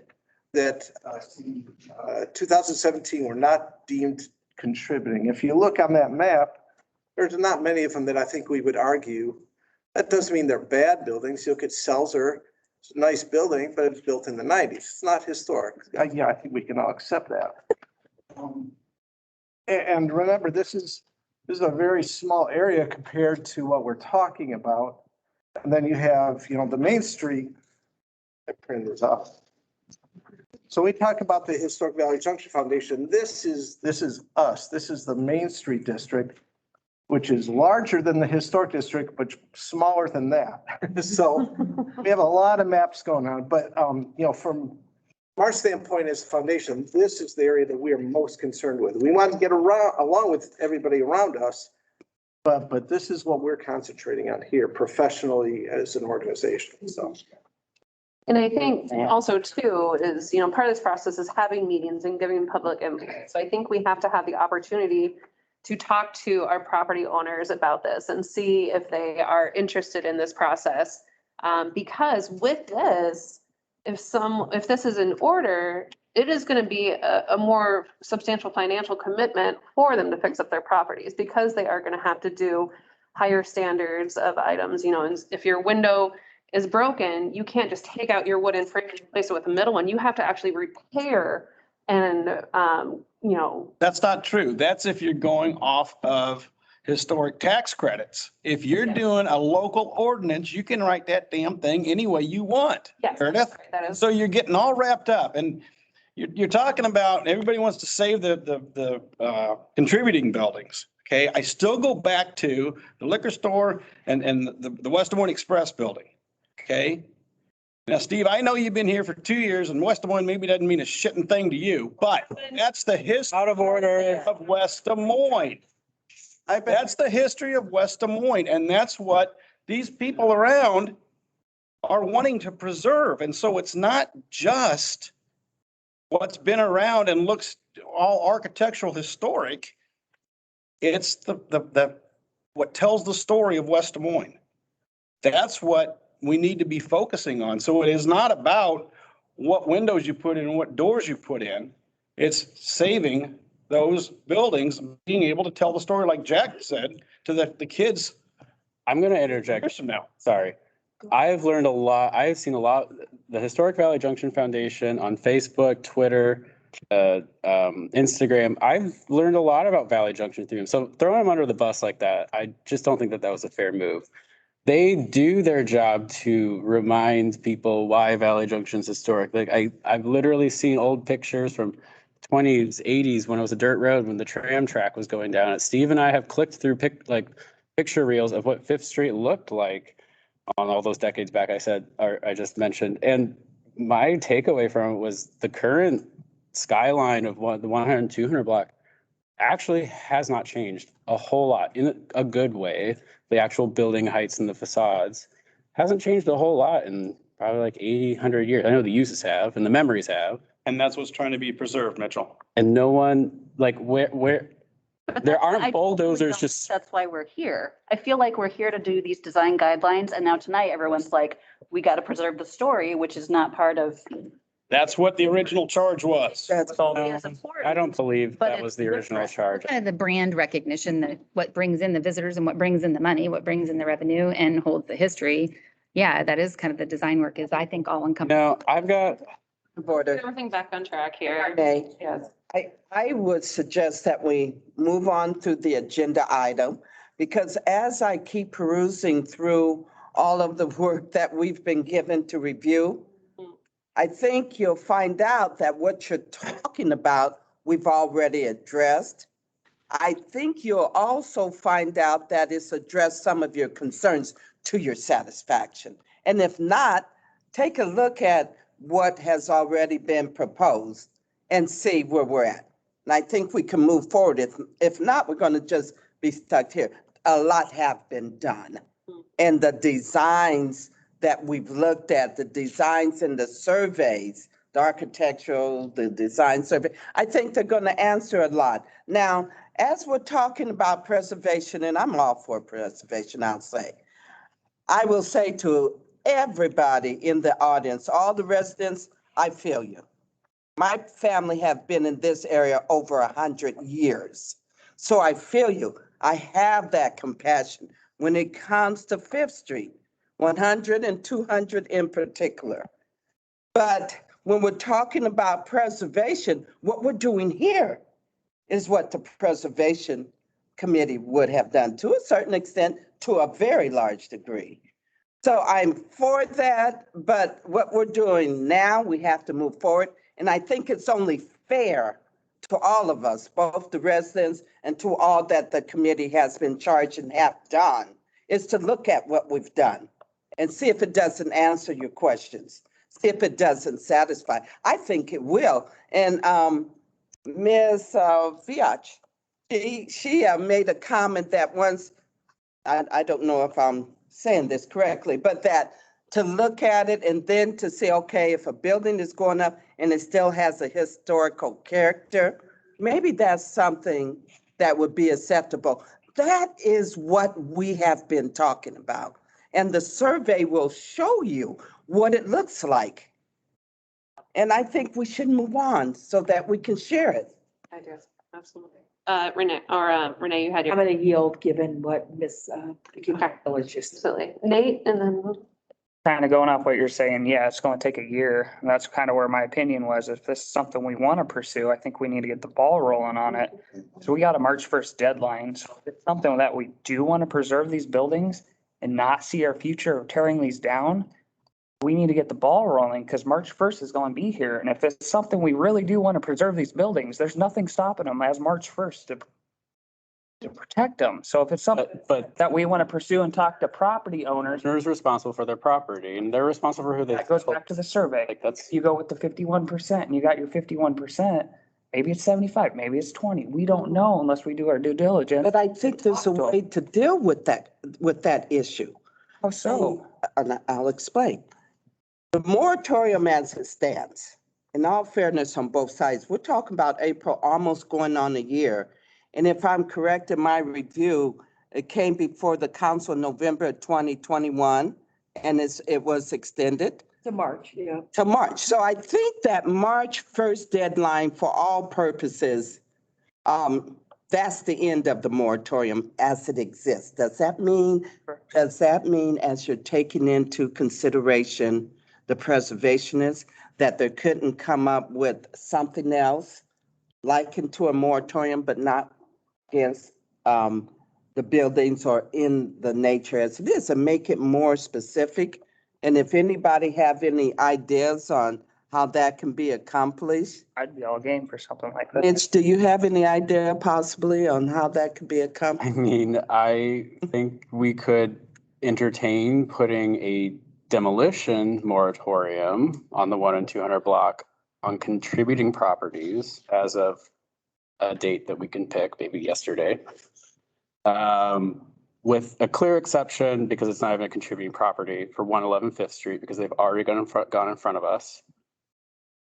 And people, though, I mean, I've got a bullet point thing that I can go and talk about, but we need to make sure that's written in a way where they can continue to perform maintenance, they can change the facade to their business's branding and marketing needs. We cannot just be like, can't touch it, can't touch it. If you touch it, we're gonna come talk to you. We cannot do that. It's gotta be worded in a way where it's basically contributing properties on 1 and 200 can't be demolished. And then we have to figure out a condition for when that lifts, if it's another time period or if it's based off of further discussion. Like, and Nathan, when I say like, I think when we're kind of talking about like continuing to discuss the Preservation Commission, it's not a tactic to just like push this down the road. Okay, I swear it's not. Steve's in favor of it. I think we should continue to entertain it and figure it out in our committee. I don't know what's gonna happen when that goes to council and all, but we can figure it out for ourselves. So that's an option, but it has to be so much more specific than the current length. And I can respect that as long as we got a path forward with it. So I can read off what I have. Do we, I was gonna say, do you want to do that now, or do you want to go through design guidelines and that can be something that can be talked about at the end, or? Well, is that on the agenda now? No.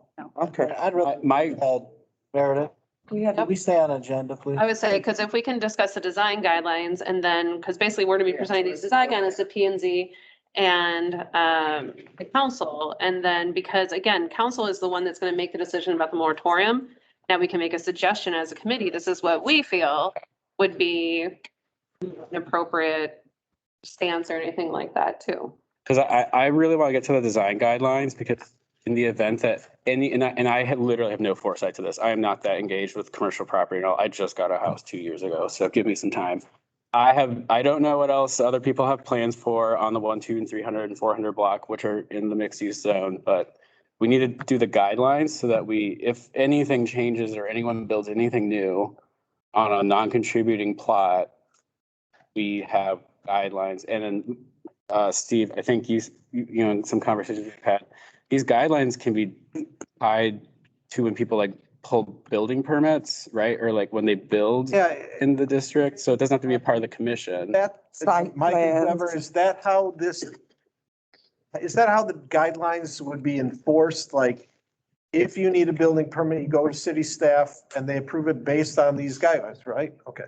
Yeah, one of the issues that staff has right now is there's nothing in code or any place that says if you make alterations to a building, you build a new building, it's got to look in a certain form. So that's the direction that staff was given in terms of, let's get some design guidelines so that we don't have issues in the future with anything that in the future that might occur. Okay. And so it's very much to Vicky's point. I agree. We get particularly guidelines squared away for what I'll call the 5th Street area, the main commercial district, because that is where the moratorium right now applies.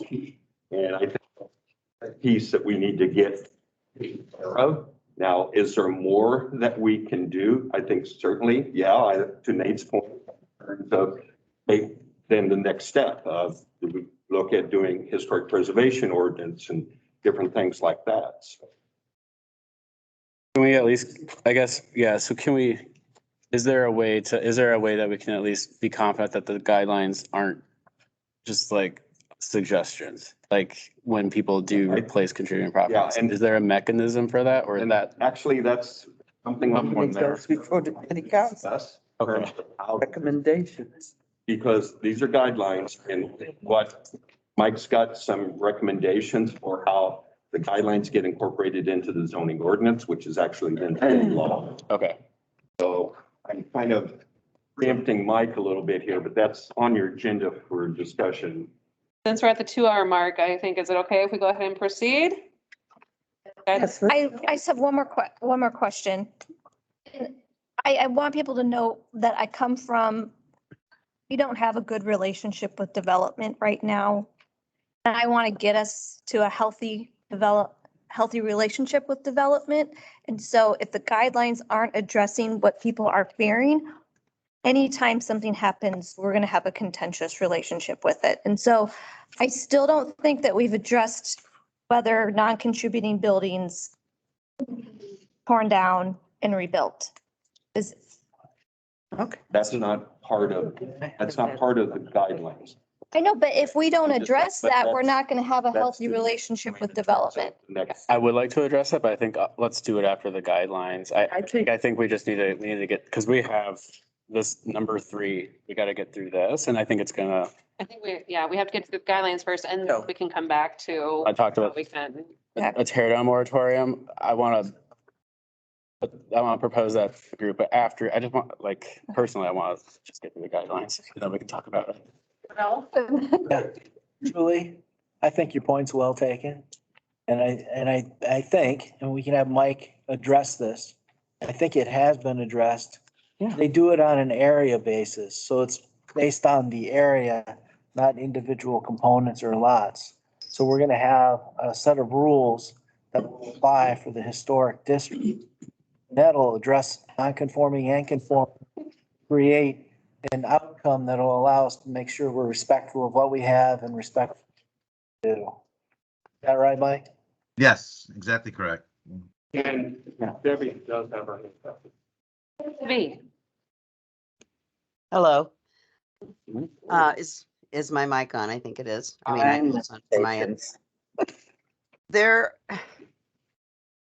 are a lot of things that we are facing right now.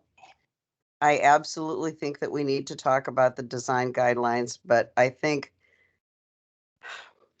I'm trying very hard to be respectful about this. There are many forces at work, many people, there's a lot of information out there. If you look at the Polk County Assessor and the Secretary of State and the business record and all of these kinds of things. And frankly, 5 years ago, I mean, I'm approached all the time about, am I willing to sell a building? Am I willing to sell a building? And there are people that are collaborating and have told me personally, I promise this is honest, from 5 years ago, we're looking at Valley Junction as a group of people in terms of buying properties. And that is the undercurrent. I just have to mention that so that people understand it's very complex right now. And the decisions that we make are layered and involve a lot of things that are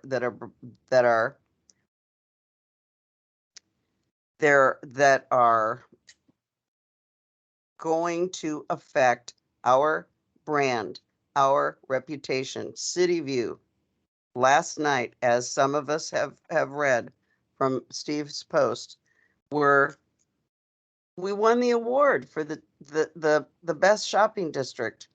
We need to understand what we're known for and not act too quickly on something that will affect all of that. And I will share one other thing. I think about Clyde a lot and what he proposed for second story housing. And he has said, I know to more than just me, part of what people have wanted is to look at the historic bank building, look at the historic Lyric. And one of the things we talked about was I could get $450,000 for some things for the bank building, but it would have cost me maybe $2 million of my money. So it is more complicated than what people at first blush might think. And I just have to say that and put it out there in order to have that voice heard. Thanks. Thanks to you on Deb. Thank you, Debbie. Question. Is there a question? Yeah, how many buildings is Deb own? There was a question, Debbie, someone from the audience wanted to know how many properties you own. I own 14 buildings, but some of the buildings are, like, for example, the Herman Raz block, where the West Bank building was, has the Olson Larson Gallery, the original West Bank, the 2 framing bays, and the 2 annex bays as considered one property. And I have spent so much of my personal money trying to do right by them, as I will continue to do. It's hard, though. And we thank you for that, but could some of those buildings possibly be leveraged for equity to maintain the historical properties that you own? Out of line, Historical. No, out of line, move on. Well, we're talking about money. Yeah. And looking report about why money is not available for building that. Is that risk that some iconic building in our neighborhood, is that Laird building? Recess. Yeah, I see kind of what you're trying to get at there, but yeah, no, absolutely. I think at this point, we need to. Can I make a motion that we? Can I just say one thing? And that is, Victoria had a lot of comments, from what I understand, from people who are afraid to speak. And that's one of the reasons that I have held back on some of the things I know. And so let's try to understand each other, please. Okay, thank you. I think it's good that we proceed to, or Can we motion that? Like, can we just we're just gonna do it. Okay. We're just gonna do it. Approve the agenda, so we should be. Yes, absolutely. Do we want to go ahead and dive right into them, or do people need a break, or? At one point, Meredith, Yeah. just enough, I got the guidelines today at 9 o'clock and I work from 8 to 4:30. So there will be some questions on my part because I didn't have an adequate amount of time to review. That's general consensus about a lot. I just wanted to make you aware of that because, people, So, I have a job. yep, no, absolutely. A lot of us do have jobs. I have a job too. What I liked about Erin is she actually made a page that highlighted each individual change. So everything kept the same except maybe 6 or 8 changes. And if anything, a lot of those were additions So we're gonna focus to. on that. Yes, yep. So let's go ahead and proceed. Quickly, Mike, go ahead.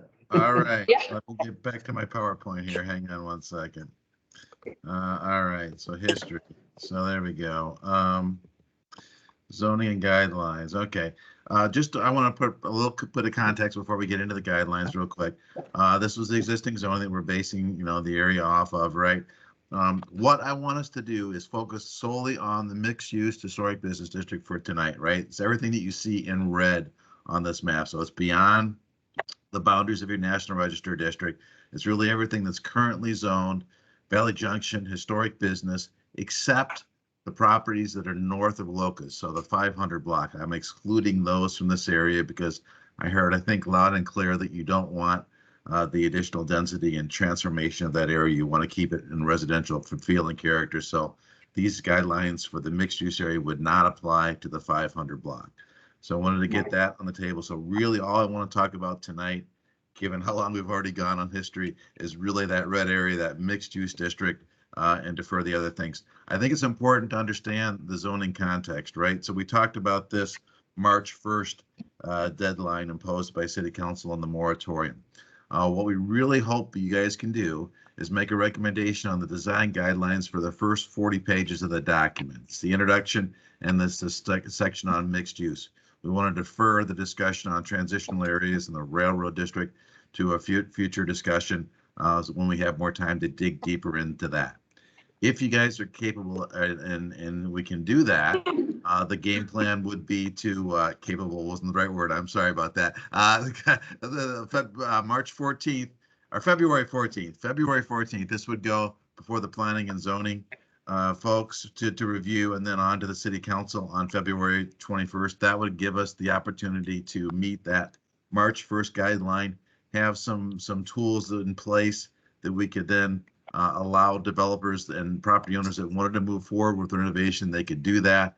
They would know generally what the community is looking for in that area, and it would get staff a tool to compare a proposal to the guidelines and have a great mechanism and tool to communicate those things while we work on the other elements that we want to do in this area. Our game plan is to create kind of an overlay plan unit development for this area that would link these design guidelines to the zoning regulations for the historic business district.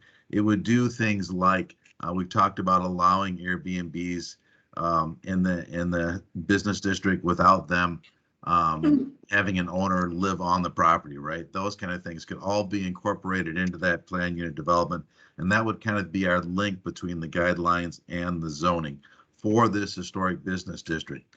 Then I think there's other things that we can certainly consider when we continue our discussion on the transitional district, if we even have one. Maybe we don't, but if we do, defining better what that is, and maybe that is a separate zoning district that we want to create for this area.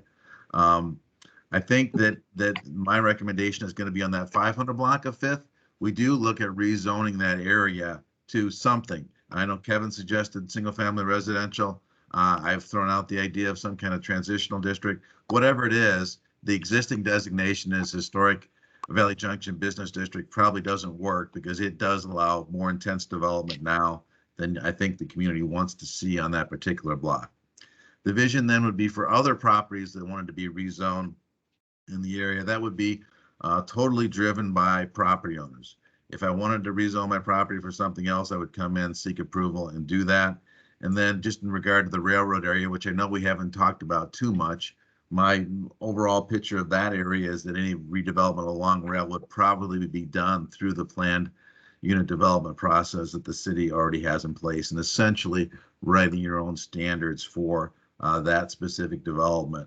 Again, consistent with the guidelines that we've got in here, but that's generally how the zoning would work. So again, I think we want to get into the guidelines. And this was just emphasizing the fact that we are really just looking at the first 40 pages of this document tonight. And with that set up, I kind of want to turn it over to Erin and let her take it from there to talk about some of the changes that we have made in that mixed use district. Thanks, Mike. And just to recap, the real important element, speaking to what Mike just said and what has come up tonight, is the fact that this would be part of this future PUD. The guidelines would be part of that, and that's what makes these guidelines enforceable. That's what makes these guidelines a tool for you all to go through and say, if there's a flat box-like modern structure with no articulation and windows and juxtaposition areas, you can put on your Gandalf hat and say, "Thou shall not pass." This is a real tool. So I know that the website has been updated with a detailed list of the edits. There weren't substantial ones, but I do want to spend time just hitting on them, as well as please do go through, and a lot of the comments that came up regarding, the commemorative plaques, those are listed on page 28 and 49. Those are part of things that were already in there. So I know we're moving at a fast clip, but this first edit here, this came up just the fact that these design guidelines apply to new construction, renovations, additions. You aren't required to retrofit or change your existing structure. So that's a clear element that we want to note. This is about new construction moving forward. The other element that folks spoke to was there's a variety of different tools here that reinforce each other, that work together. The zoning, the PUD ordinances that Mike is updating and speaking to. We've been working with the different city departments and engineering to review, can stamped colored crosswalks go into place? So there's been a lot of internal work on the back end to understand that all these different tools are communicating together, and where updates need to happen, those are happening as well. But we wanted to add in also the importance of consistent application. At the last meeting, a woman spoke to, her having to go through a different process than what she had seen others go through, and clearly providing consistency, predictability in how these rules are applied, both through the tools themselves as well as staff and city officials, is very important. So this is a new add to the document. Talked about the only thing I wanted to mention on this slide was that the boundary has changed a little bit. We wanted to make sure we were showing everything as mixed use that was currently zoned. historic business district. So there was an area on 6 that wasn't previously on our map that is zoned historic business. We've added that. Debbie mentioned last time some of her properties down here at Maple and 4th are zone historic business. We've included those. I think I'm not sure we had these little pieces here off of Walnut, off of Elm that were previously maybe not on the map, but are zoned historic business. We are including really everything that is zoned historic business now in this mixed-use historic business district for the guideline purposes, except the properties that are north of Locust or on the 500 block.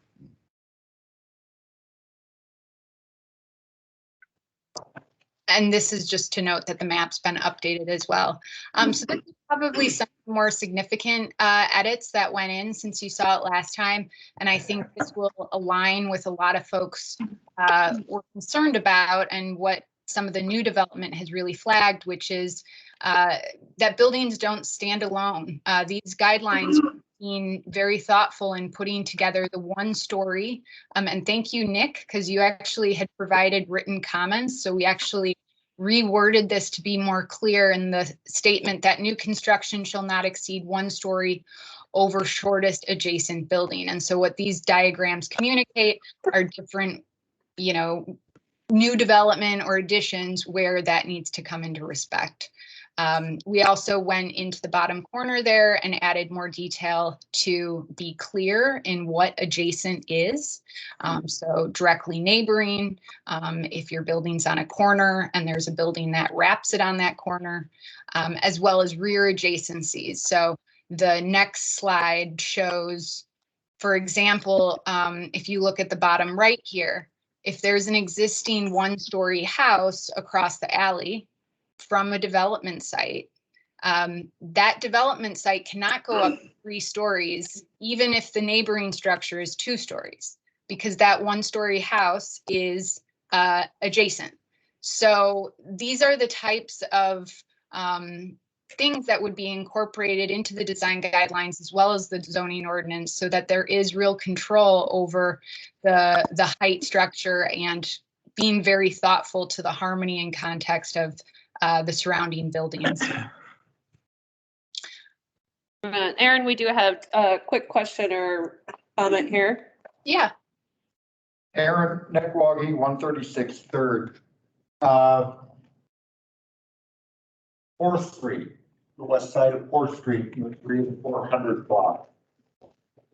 County assessors have those labeled as 1.5-story homes. How would those be treated in this scenario? That's a good scenario, which we'll need to we'll need to chat that through. Can't go any more than another 1.5. I guess what's the half story net? What is that space? Is it usable space? Usually it's a finished attic. With gable, a lot of them have gables. With a finished attic and maybe a gable. So you can stand in it? Yeah. Usually they're 6 foot, Aaron, yeah. Well, I think we probably do need to clarify it. My guess would be, my interpretation, and it's subject to you guys' input, would be, if you can stand in that 2nd-story space, then it counts as a story. Inside the roof, though. Yeah, it's in the It's dorm. built in underneath the roof, like into the gate. Let's say it's a gable roof. Yeah. So it'd be an attic space as a 1.5 stories. So it really would be more like, if you're looking at it, a ranch 1-story. Okay. Well, we can clarify it. Well, however you guys want to proceed, we can do it that way. Just help us understand. Typically, if it's a habitable space, it's a floor. Mm-hmm. So if it's habitable. Yeah. What's that? If it's habitable. If it's habitable. But I guess the difference for me is if it's a true 2-story, you're gonna put another 12 feet of height on top of that. Yeah. So this is in the roof line, so to the street, it's gonna look like a one story, 1 floor. With a 2-story, you're gonna have a whole nother floor and a whole nother roof on top of it. Yeah, Clyde, what we're talking about is when you're standing on the outside and you're looking at a ranch home over here, and it has, let's say, 8-foot walls, and it has a roof, let's say an 8-12 pitch roof. And over here, this is a story and a half, but what they've done is they built out inside that space. From the exterior, they both resemble a ranch. For clarity, Mike, my home is considered a story and a half. It's 40 foot long, 24 feet wide. My upper story is 8 feet. My finished attic is 8 feet wide, 6.5 feet tall. But that 6.5 feet tall area is only 2 feet wide. And then it barrels down with the roof slope. Yeah, okay. Well, then I probably would consider that more of a one story, but you're absolutely, it's a great point, Nick. I appreciate that. We do need to clarify that in here, that would be considered a one story then. Yeah, we can update. And I dropped my virtual background. I'm actually on the second floor of my bungalow, which is a converted attic. And there's spotlights and little dormers. So I very much feel what you're speaking to right now. But we can certainly, in creating these diagrams, it was thinking through the theoretical, reviews that would come across the table here. So we'll be sure to add that. We want this things that you can point to. Are there any other questions on the diagrams? Yes. As a point of clarification, we're saying 3-story, but actually we're saying it can't be any higher than 36 feet. Correct. Any structure. I do got another. And remember within the transition area, 2 stories for any new building. Nate has another question. So you recommended parapets covering mechanical up top. Is that a variance then? You got a 6-foot parapet, that put you at 42 feet. So are they just doing away with the parapet to? Like a screening for like an elevator Yeah, shaft or anything? Yeah, they talked about just like a parapet to block that, which is common down there on Fifth Street right now, which you're probably gonna be 4 or 6 feet higher yet. Right. Where does that code into all this? So that's going to go into the zoning updates that Mike's working on, because the parapets should be recommended. I wouldn't want what the height is to take those away, because you want the mechanical be screened. You don't want to see that from the floor. So, if the 36 foot is going to limit a parapet, I defer to you, Mike. That's probably going to be a zoning element that we clarify. Nope, that's exactly right. I think I see Debbie's hand raised. Yes, Debbie? I have a clarifying question about the slide that would have been initially before this slide. On the top left scenario, if there are, for example, 3 one-story buildings, then a 2-story building, as shown in green, can be built. Theoretically, could, after that, one or both of the other buildings be added to make 3-story buildings? Or what time frame exists for that? Right. So if the second story, as it's shown, goes up, the only way the property to the right could go up to 3 stories is if it's adjacency to its right, which is not there, is 2 stories. If it has an adjacent 1-story property, it could only go to 2 stories. The corner is a more unique situation because it's on a corner. So what you would look to is if there's any adjacencies behind that existing 1-story on the corner across the alley, that's a 1-story, then that too could only go to 2 stories. If there's a parking lot, if there's a 2-story structure on the other side of that alley, then it would be permitted to go to 3 stories. So is it possible, just to clarify, for there to be over time sort of a stair-stepped strategy to increase to 3 stories from a 1-story? Yes, and I think that's naturally occurring. The page that precedes this page 20 shows that natural stepped kind of, not in the presentation, Mike, sorry, in the guidelines. I have them up here. The page 20 of the guidelines, that opening section on the mixed use architecture has that existing stepped profile where Wines of Iowa is and the National Bank building. And so that is kind of the natural element that will occur over time. The guidelines specify that that mixed 2 to 3 story height is where you want to go. And because once buildings are built at that 2 story, you think for the most part, they're going to stay at that 2 story, and then the 3 story will naturally occur as things evolve over time.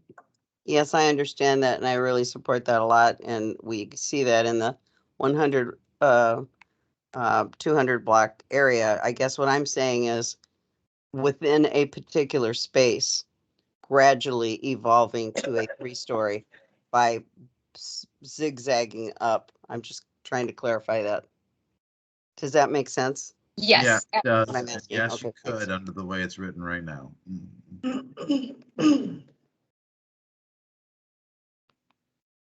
I guess my back on is I think that's okay. We're talking like a 20, 30, and we're talking like 40 years out. People aren't just like putting things down to go like, oh, well, I got 3 stories here in 5 years.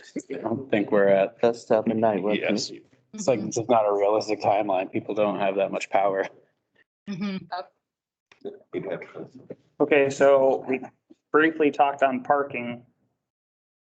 So for residential upper floors, are they going to provide parking or what are we doing on that? Parking garage. That was in the guidelines. That's going to be part of the zoning discussion. We haven't really resolved that yet. I was going to bring that up at our next meeting and drill down on the parking issue more. Yeah.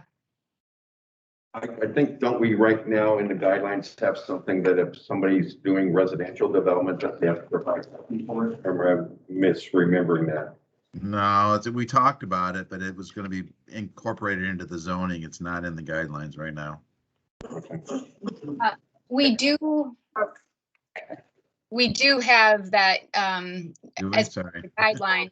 It is more guidelines, but it focuses on the fact that there should be space and for dumpsters, deliveries, as well as employee parking, because, you know, if future developments are going up, but beyond that, the parking is a zoning element that would be addressed. Clyde, it is in the guidelines for the railroad district. It's not in this mixed use area, I guess. Okay. Okay. And then the last page here hits on just a hit list of the primary edits. To your question earlier, Ralph, you know, throughout we have been looking to the grammar and spelling. We've replaced the term of bulkhead with knee wall.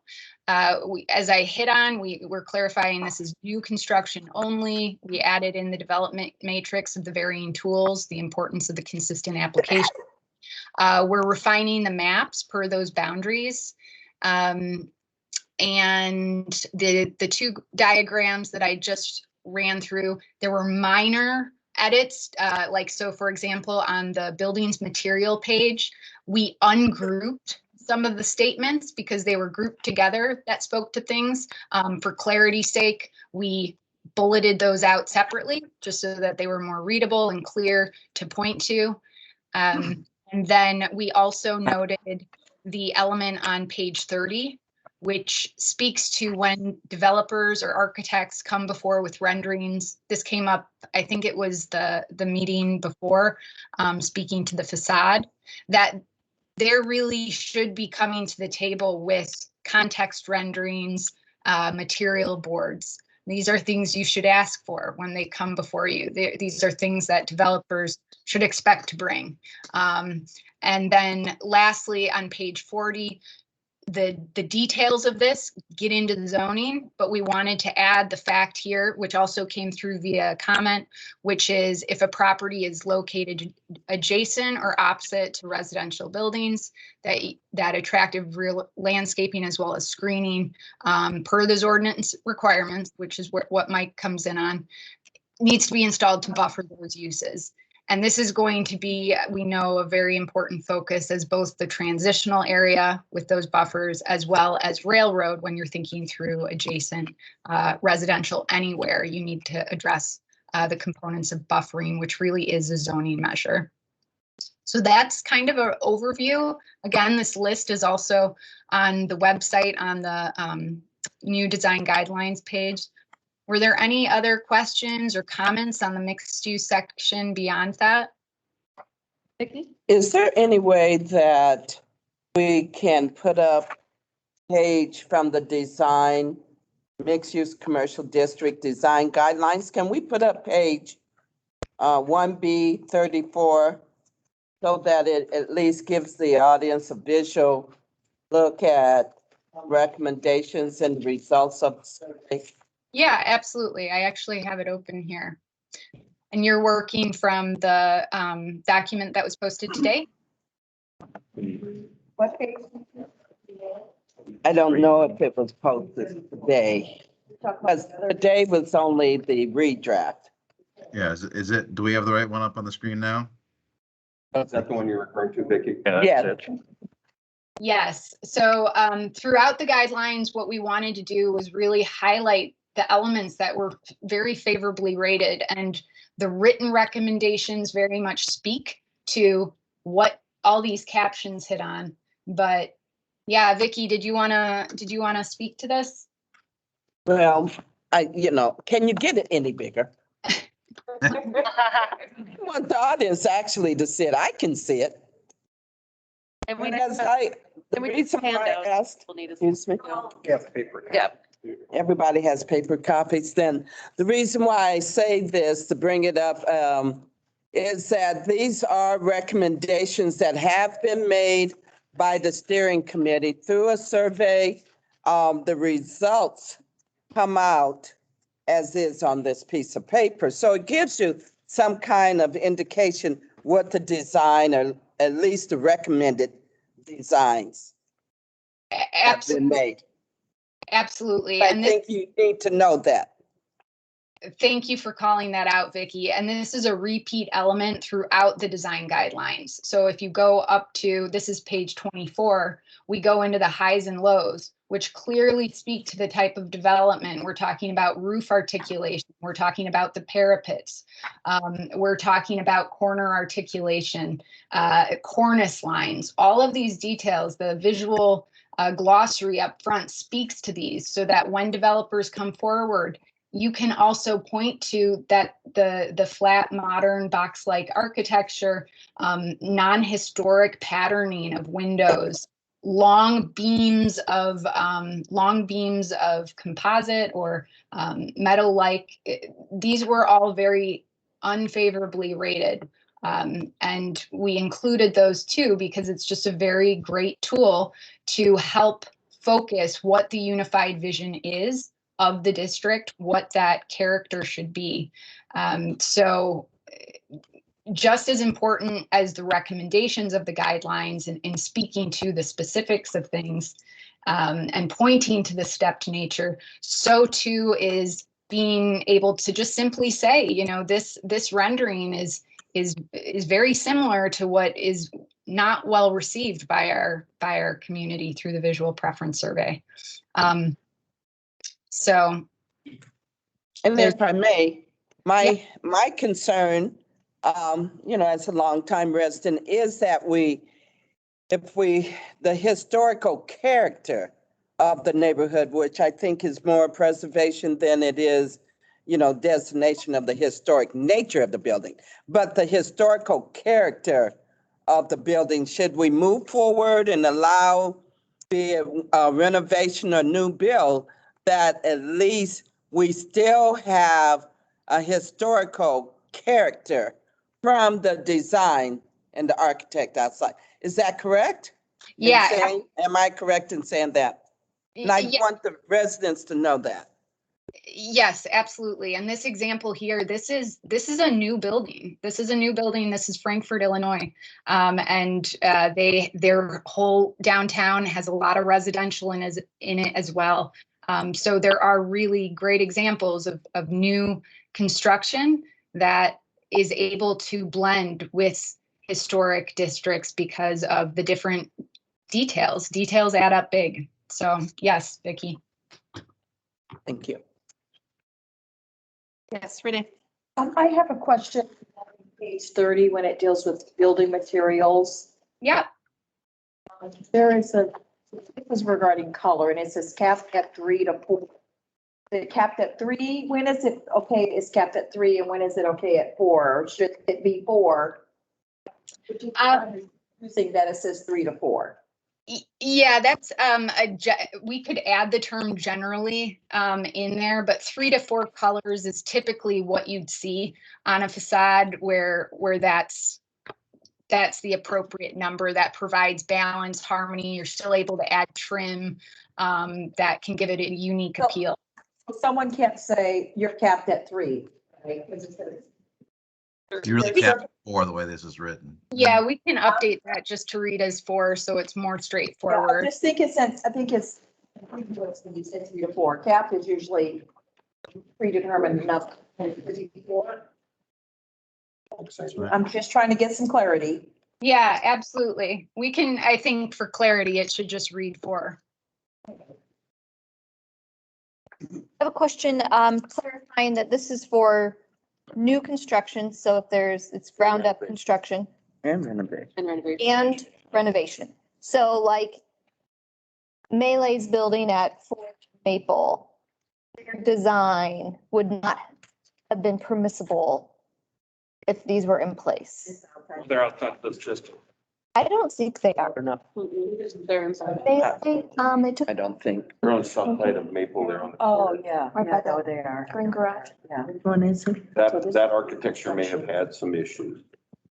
Which building is it? It's The northwest, northeast, it's the cross. South. southeast corner. Southeast. Okay, oh, yeah.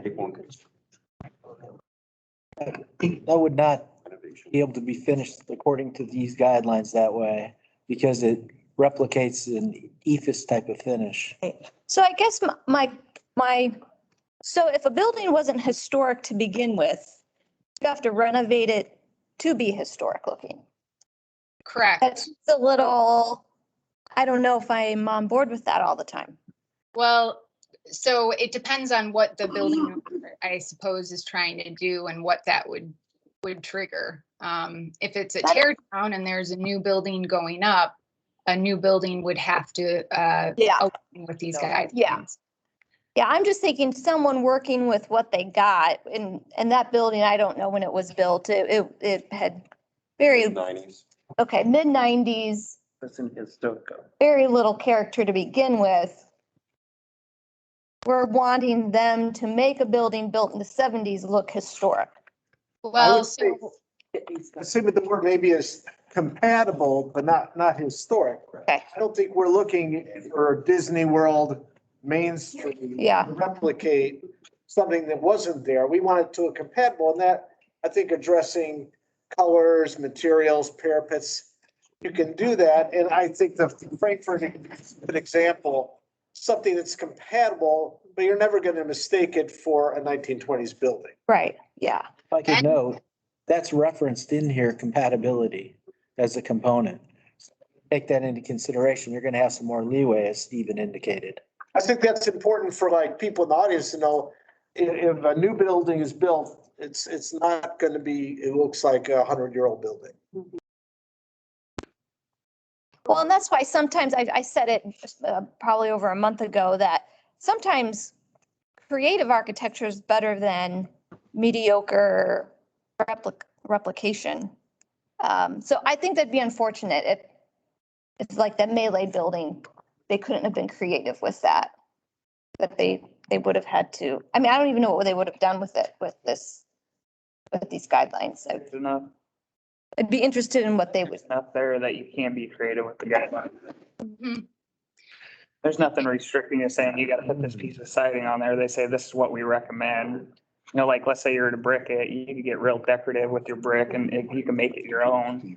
They have recommendations of the style of door, but you can still go out and get something really, I think there's some creativity there. Scott, as a developer, what do you think of these guidelines? Would you be able to do something with these, whether it's rehabilitation or?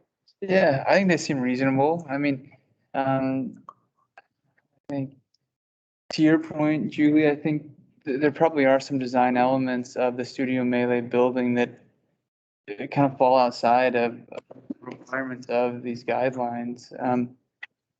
But, I think they still could accomplish a design that is compatible with the historic district and a good design that new confines of these guidelines. Oh, yeah. Any other comments or, yes? So, I'm going Second Street. So Valley, since we're talking about colors and creativity, Valley Junction already has, quite a number of properties that make some bold color choices. So I'm curious why, and I personally, I think that sort of garishness is like what part of Valley Junction's part, right? We've got the Mexican grocer, we've got Atomic Garage, we've got Red House remodeling. We used to have a yarn shop that had a bright blue roof. And like, those are all great things. So I'm a little curious why we would say like preferred building colors are town, why we would say use of exterior probably important, corporate branding isn't recommended, because like I said, part of the Valley Junction, garishness. And Are you on 30? Yeah, 30. Okay. Yeah, no, it's a great example, and we wrote these to note that while we definitely don't want to take away from that eclectic, cool nature. I mean, it's specific to why we actually cited Atomic Garage, which does fall off of the 4-color max. We know that there are exceptions to that, but in terms of the bright color trims or the purples and greens of roof, all of those within these guidelines are still definitely a part of the mix. And while earth tones are recommended, which came out of the visual preference survey, that's the general consensus, brighter accent colors and trims and unique situations are still in here, noting that is something that is the personality of Valley Junction in this district. So we certainly want to make sure that that's not prohibited. Aaron? Yeah. I mean, maybe we need to make this clear that this is from our preference study. This is what the people told us they want. Is that correct? Yes, this is the 600 plus comments and the 500 near responses to the visual preference survey led us into the direction and built these guidelines. We gave them form based on the consensus too of all of the discussion the steering committee had. But yeah, the visual preference survey was monumentally important in understanding the varying direction and what is most dear to folks' heart moving forward. Okay. And that's why these guidelines are so unique. I mean, I've to be able to craft guidelines that really support the eclectic nature of the mixed use commercial area, Valley Junction, along with that history is a real balance of these guidelines. We definitely are riding that, and we don't want to take away. It goes too into the element of signs, adding in the element of showcasing the personality through the different blade signage and collaborative efforts with local artists. So we really did try and take that local flavor through the built design and colors within the awnings, the different forms. So again, the photos within these guidelines, we want you all to feel very empowered to be able to point to these eclectic character elements that are just as important too as the history, right? They come together. Absolutely. Any other comments regarding the mixed use commercial guidelines? We're ready to vote to approve these? Alrighty, is there a motion to approve the mixed use commercial design guidelines?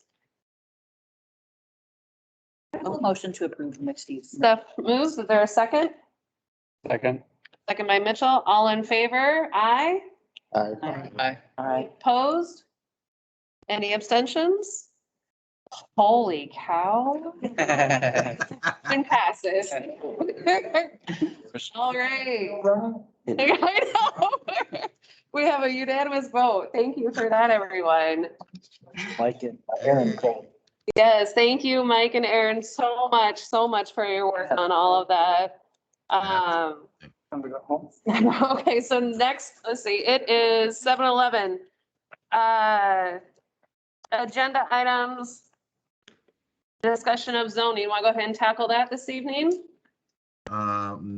So here's what I would suggest, right? So we've got, I got 4 things written down that we want to focus on in our next meeting.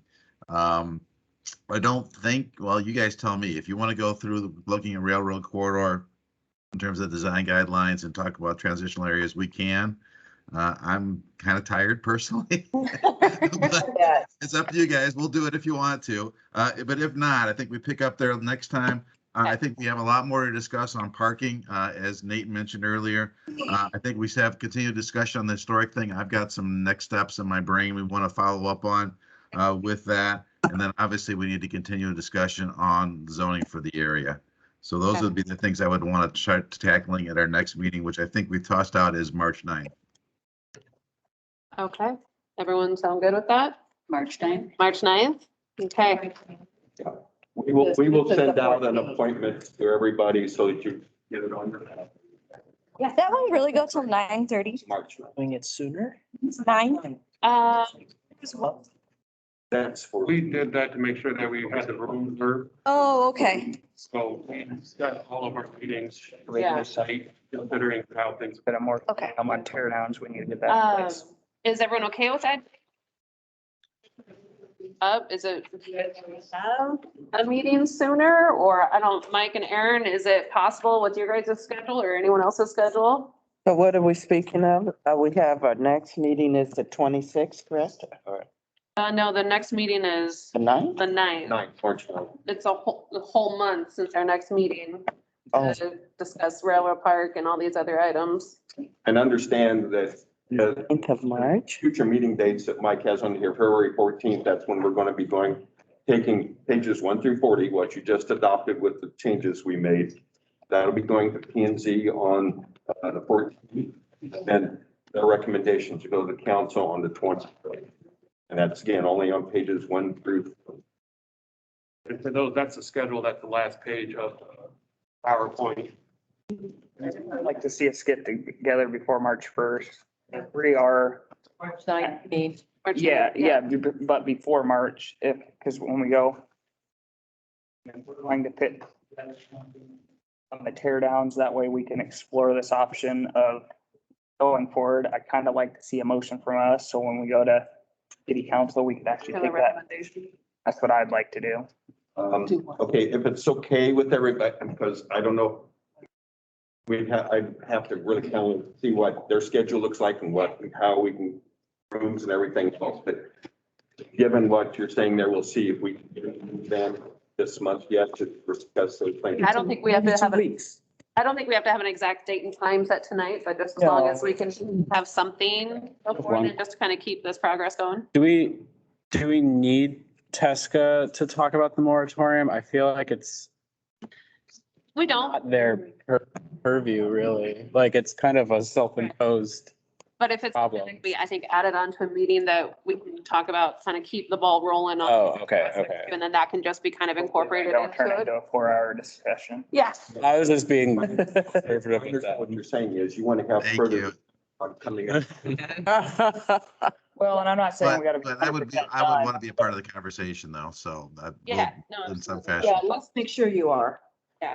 Kind of what Mitchell was saying and Vicky was saying, if we just put together strategy for it, if that's, no tear downs until we can, get a count from owners, if that's something they want to do, and if we don't get 51% or whatever that magical number, and then we drop it. Okay. For it, or whatever the case is. I'm understanding. Just try to get something put together, that way we can take it back to city council. That's our recommendation. I'm okay with that. Been heard on that. That means we're being heard, and because we are passionate about that 1 and 200 block of Fifth Street. Need a motion I that, would not settled I with. think it was more of a just a recommendation to have it. I would be available February 16th if you want to try to do that. I mean, obviously it depends on if the room's available and everybody else is available, but I'll throw out that possible date. Okay, go. Staff will figure out that and think about room availability and everything else, and then we'll have done one to everybody. I have been planned. Sure you do. Good. Not because. I do have a quick question. This document that I don't think we went. Yeah, right.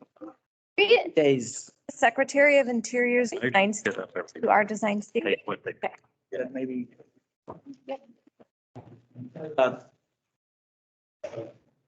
You have the design lines in whole, and then you had corrections Yeah. and everything.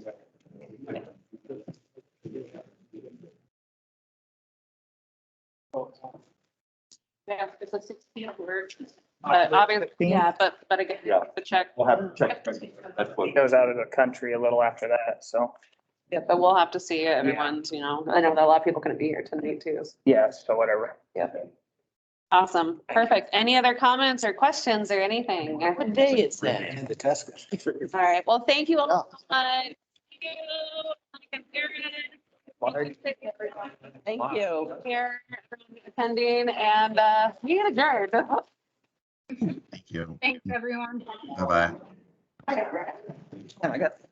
Are we taking too many breaks? Get a burner phone? can I take this?